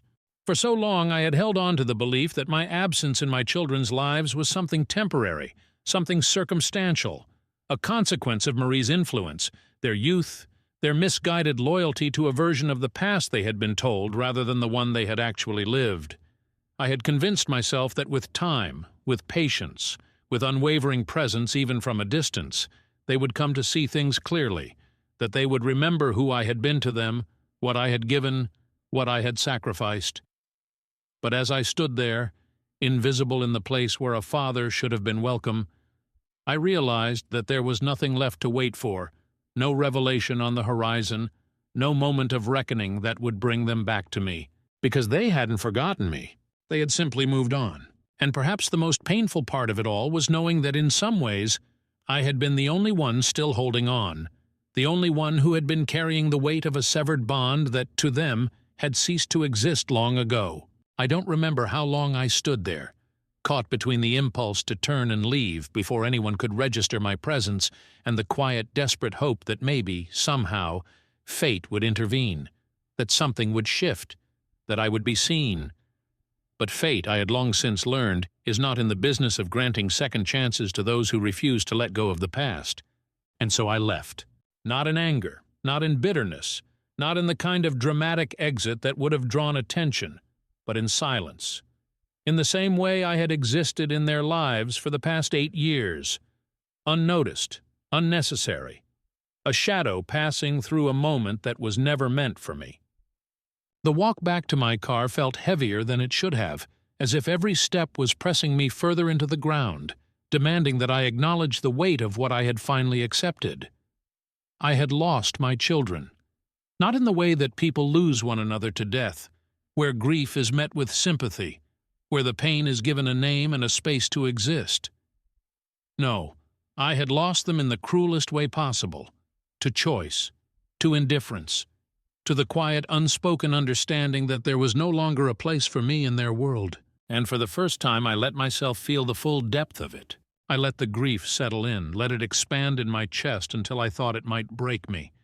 Let the years of silent suffering rise to the surface in a way I had never allowed before.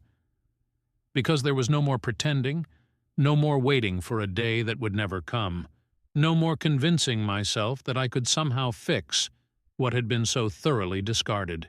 That night, as I sat alone in my apartment, staring at the walls that had borne witness to my quiet, lonely existence, I made a decision, not out of spite, not out of anger, but out of the simple, undeniable truth that I could not live like this any longer.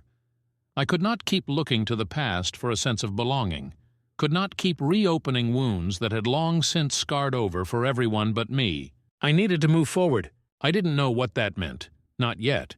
I didn't know if it meant moving to a new city, finding a new purpose, creating a new version of myself that wasn't defined by the people who had left me behind. But I knew with certainty that it meant letting go of the life I had been clinging to, the one that no longer existed, the one that had ceased to be mine the moment my children had decided they no longer needed me. The next morning I did something I had never thought I would do. I deleted their numbers from my phone, not because I wanted to erase them from my memory, not because I had stopped loving them, but because I had to stop waiting for them. I had to stop measuring my life by the absence of their presence, had to stop carrying the unbearable weight of a door that would never open. I allowed myself one last moment, one last look at the photos I had kept, the ones from when they were young, before everything had fallen apart, before I had become a ghost in their world. And then, with a deep breath that felt more like a release than a loss, I let them go. And in that letting go, I realized something I had never considered before. For all these years, I had been waiting for them to give me permission to be part of their lives again, waiting for them to extend some kind of invitation back into the family I had once belonged to. But maybe, just maybe, what I had truly been waiting for was permission to move on, to step out of the shadow of what had been and into the light of what could still be. Because the truth is, life does not stop for those who refuse to move forward. And for the first time in 8 years, I was ready to take that first step. Second update. Time has a way of reshaping pain, dulling its sharpest edges, smoothing out the jagged corners of grief until eventually, what once felt unbearable becomes something quieter, something more distant, something that no longer consumes you in the way it once did. It does not erase the past, does not undo the moments that left you broken, does not offer you the chance to rewrite history, but it does grant you perspective, allowing you to step back from the wreckage of what was and see it not as a place where your life ended, but as a turning point, a chapter that had to close so that something new could begin. And that was what I'd been learning, how to begin again. It wasn't immediate, wasn't some grand epiphany that struck me overnight, wasn't a single moment where I woke up and suddenly felt free from the weight of everything I had lost. It was slow, almost imperceptible at first, a gradual shift in the way I carried myself, in the way I spoke about the past, in the way I allowed myself to look toward the future without the constant ache of what could have been. It was in the way I stopped checking my phone for messages that would never come, in the way I stopped lingering on memories that no longer served me, in the way I finally, after all those years, started asking myself what I wanted from the time I had left, rather than mourning the years that had already slipped through my fingers. I had spent so much of my life waiting for my children to return, waiting for an apology that would never come, waiting for some kind of cosmic justice that would make sense of all the pain I had endured. But waiting, I realized, had kept me trapped, had anchored me to a version of myself that no longer existed. And if there was anything I knew for certain, it was that I could not keep living in the shadow of the life I had lost. So I began to move. At first it was small things, picking up old hobbies I had long since abandoned, saying yes to invitations I would have once turned down, allowing myself to find joy in places I had stopped looking. I spent more time outside, rediscovering the simple pleasure of an early morning walk, the crisp air filling my lungs, the quiet hum of the world reminding me that I was still here, still breathing, still capable of finding meaning beyond the pain. I reconnected with people I had neglected, old friends who had once tried to pull me from my solitude, but had eventually stopped trying when they realized I wasn't ready. And to my surprise, they welcomed me back without hesitation, as if no time had passed, as if they had been waiting all along for me to remember that I was not meant to walk through this life alone. And then, one day something happened that I had never anticipated.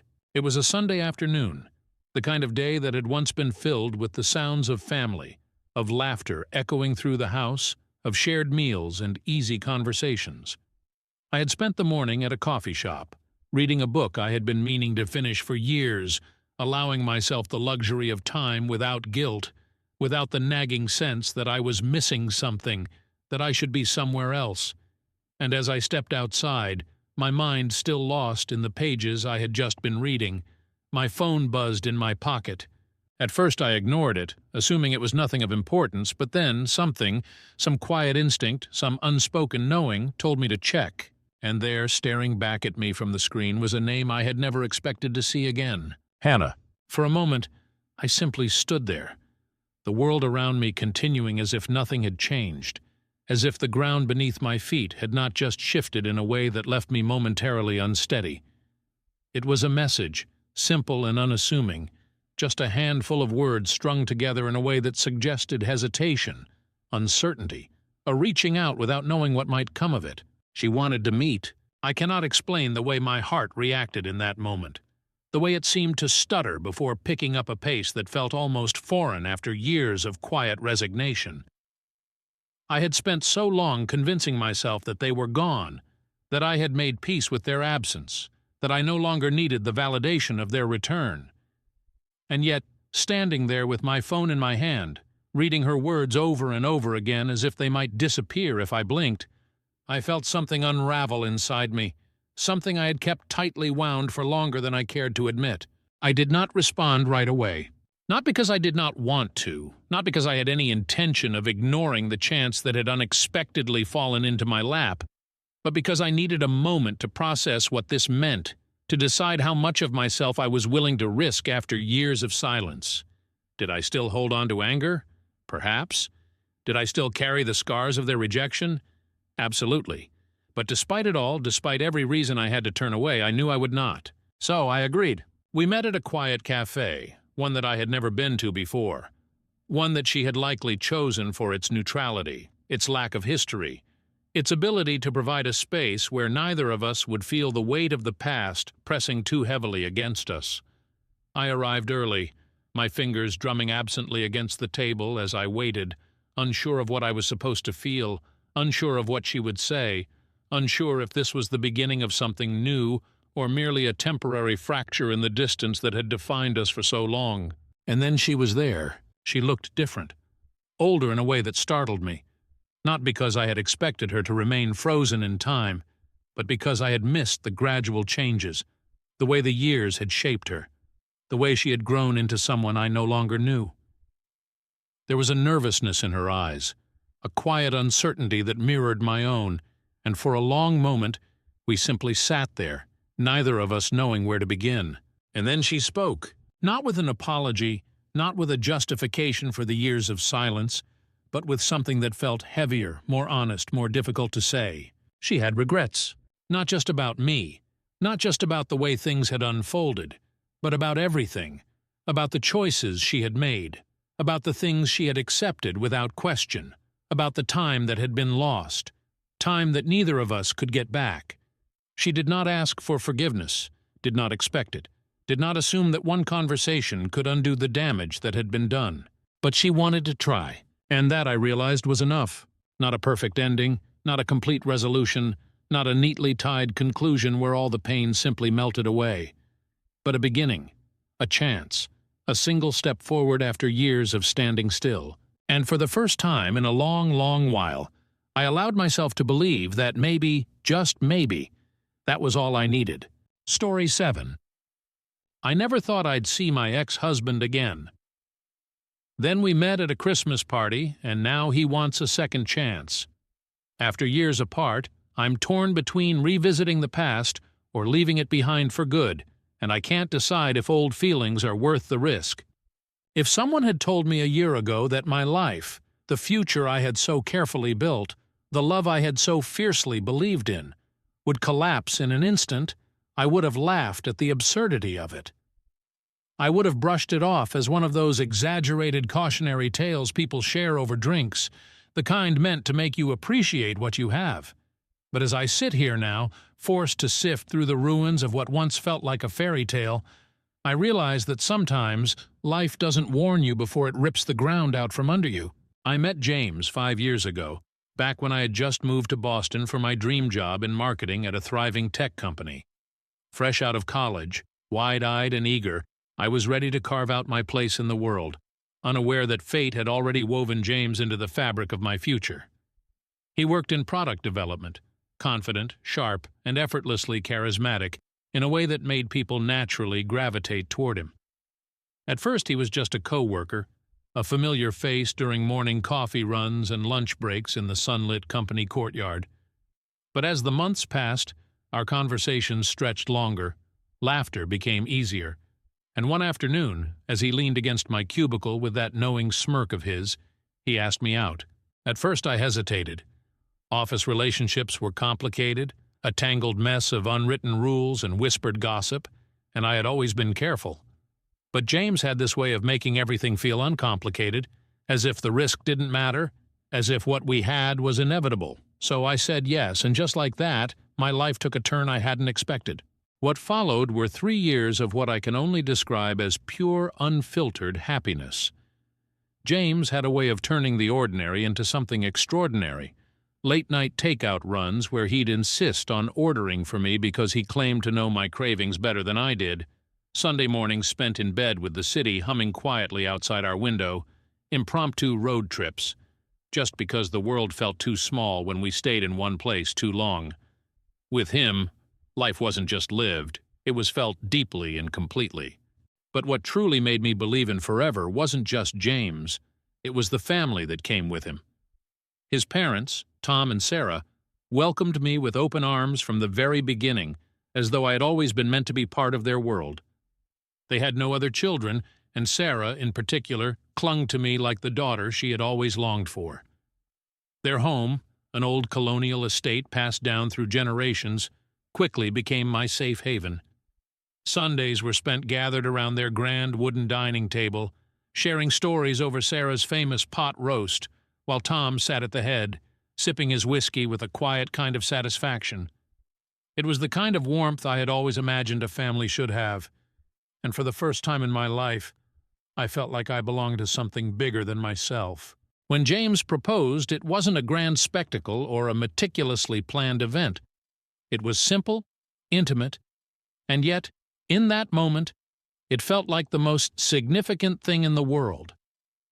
We were in his parents' garden, the evening air thick with the scent of blooming jasmine, the sky above us painted in soft hues of orange and pink. He pulled me close, his hand slightly trembling as he reached into his pocket, and when he slipped his grandmother's engagement ring onto my finger, I saw something in his eyes, something raw and real, something that made every doubt I had ever held about love disappear in an instant. Sarah cried, pressing my hands between hers as she whispered about how she had always known we were meant to be. Tom, ever the stoic presence, simply nodded, his approval evident in the way his usually impassive expression softened. That night we celebrated with champagne, laughter echoing through the old house as I let myself believe wholeheartedly that I had found my forever. The months that followed were a blur of wedding preparations. Sarah, ever the planner, insisted on helping with every detail, from selecting the venue, a breathtaking garden estate that looked like it had been plucked straight out of a dream, to choosing the perfect floral arrangements. The guest list grew longer with each passing week, every detail meticulously curated to create the perfect day. Even James, who had always been indifferent to such things, seemed caught up in the excitement, sending me pictures of suits and ties with captions like, "Which one makes me look like a husband you won't regret?" And yet, looking back now, I can't help but wonder, was there something I missed?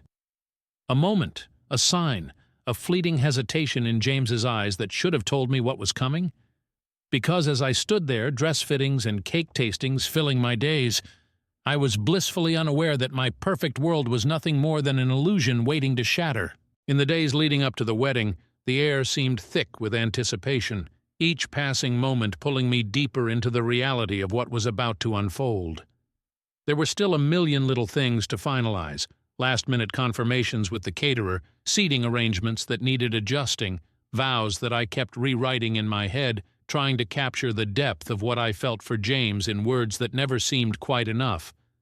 But despite the chaos, there was a quiet certainty beneath it all, a steady hum of excitement that made the long hours and sleepless nights feel more like a dream than a burden. James had been unusually attentive during those final days, more so than I had expected from a man who had always prided himself on his ability to keep things simple and stress-free. He would pull me aside during planning meetings just to wrap his arms around me, whispering reassurances against my hair, promising that no matter what, this wedding would be perfect because it was ours. And I had believed him. How could I not? Every moment with him had been a testament to the kind of love I thought we had. One that was unwavering, solid, and incapable of breaking under the weight of doubt. The morning of the wedding arrived like a quiet promise, the sky stretching pale and cloudless above the rolling hills of the estate, as if the universe itself had conspired to give us the perfect day. I had woken up early, long before my bridesmaids arrived, standing by the window of my bridal suite, watching as the first few guests trickled onto the grounds, their laughter carrying through the open air. Everything was in place, the delicate floral arch beneath which we would exchange our vows, the soft music playing in the distance, the golden light of early afternoon bathing the world in warmth. And yet, beneath the exhilaration, there was something else. Something so faint it barely registered at first. A feeling that slithered beneath my skin, just out of reach, like an unfinished thought lingering at the edge of my consciousness. I had brushed it off as nerves, convincing myself that the weight in my chest was nothing more than the natural restlessness of a bride waiting for the moment her life would change forever. It wasn't until much later, when the guests had already filled their seats and I stood just beyond the garden's entrance, veil draped over my face, bouquet trembling slightly in my hands, that I noticed the whispers. They started as murmurs, hushed voices weaving through the crowd, hesitant and uncertain, as if the very act of speaking aloud might make the words more real. My maid of honor, sensing my unease, had tried to shield me from whatever was happening beyond the archway, squeezing my hand in reassurance, her smile forced and brittle. But the shift in the air was impossible to ignore, the kind of silence that carried the weight of something unspeakable, pressing down on the gathering like an invisible storm. Then came the moment that shattered everything. One of James's groomsmen, his face pale and tight with unease, had rushed toward us, eyes darting between my bridesmaids and me, the kind of urgency in his posture that made my stomach drop before he had even spoken a word. And then, in a voice that barely rose above a whisper, he told me that James was gone. At first the words didn't make sense, tumbling over themselves in my mind as if they had been spoken in a language I had yet to learn. I stared at him, waiting for the punchline, for some ridiculous excuse, for anything that might turn this into nothing more than a misunderstanding. But then I saw it, the way he wouldn't quite meet my eyes, the pity etched into the tight line of his mouth, the way my maid of honor gasped softly beside me as realization struck. James had left. He hadn't simply stepped away for a moment of quiet. He hadn't gotten caught up in a last-minute emergency or misplaced his phone in a fit of distraction. He had left me standing there, surrounded by the people who had come to witness our love, with nothing but a hurriedly scrawled note delivered by the man who had sworn to stand beside him at the altar. The note itself was a mess of half-formed apologies and vague explanations, words like "not ready," and "I need time," and "I didn't want to hurt you like this," jumping off the page with every uneven stroke of his handwriting. And just like that, the world I had spent years building collapsed beneath me. There was no dramatic outburst, no wailing sobs or frantic demands for an explanation. In the moments that followed, I felt nothing at all. Numbness wrapped around me like a second skin, shielding me from the full force of what had just happened. The guests, unsure of how to react, had shifted awkwardly in their seats, their whispers now an incessant hum, a chorus of disbelief and quiet speculation. Someone, maybe my maid of honor, maybe Sarah, had taken the note from my trembling fingers, reading it with wide, disbelieving eyes before crushing it in her palm, as if doing so could somehow erase the reality of it. And then came the realization that cut deeper than the betrayal itself. James wasn't alone. A friend, one of those well-meaning individuals who believes that truth, no matter how painful, should never be hidden, had approached me in the aftermath, face twisted with regret as they hesitated before speaking. But the moment the words left their mouth, there was no taking them back. James hadn't simply run away from the commitment, hadn't vanished into thin air out of fear or indecision. He had left with someone else. Kelly. The neighbor's daughter. The girl who had been at every Sunday dinner, who had laughed at my jokes and asked about wedding details with seemingly genuine enthusiasm, who had positioned herself so neatly into the periphery of our lives that I had never once thought to question her presence. She had been there all along, waiting, watching, and now, in a cruel twist of fate, she had taken my place beside the man I had planned to spend forever with. It was in that moment, as the weight of it all finally settled over me, that the numbness shattered, replaced by a grief so consuming it left me gasping for breath.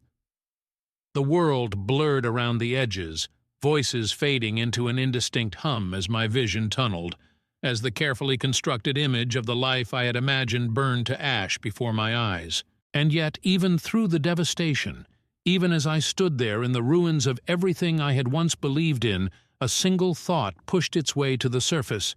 This wasn't the end. Not yet. Because what I didn't know in that moment, what James had failed to consider in his selfish escape, was that the story wasn't his to control. And fate, it seemed, had other plans for me. The days that followed unraveled in slow motion, each moment stretching into an eternity of whispers, sidelong glances, and a grief so sharp it left an ache in my chest that refused to fade. The world around me carried on as if nothing had changed. Cars still rushed past my apartment window, the sun still rose and set as though my pain was insignificant in the grand scheme of things. But for me, time had fractured. Every hour blurred into the next, a haze of unanswered phone calls and unopened messages, of well-meaning friends offering condolences wrapped in words that felt empty, meaningless in the face of what had been taken from me. At first I had done what people do when their lives collapse around them.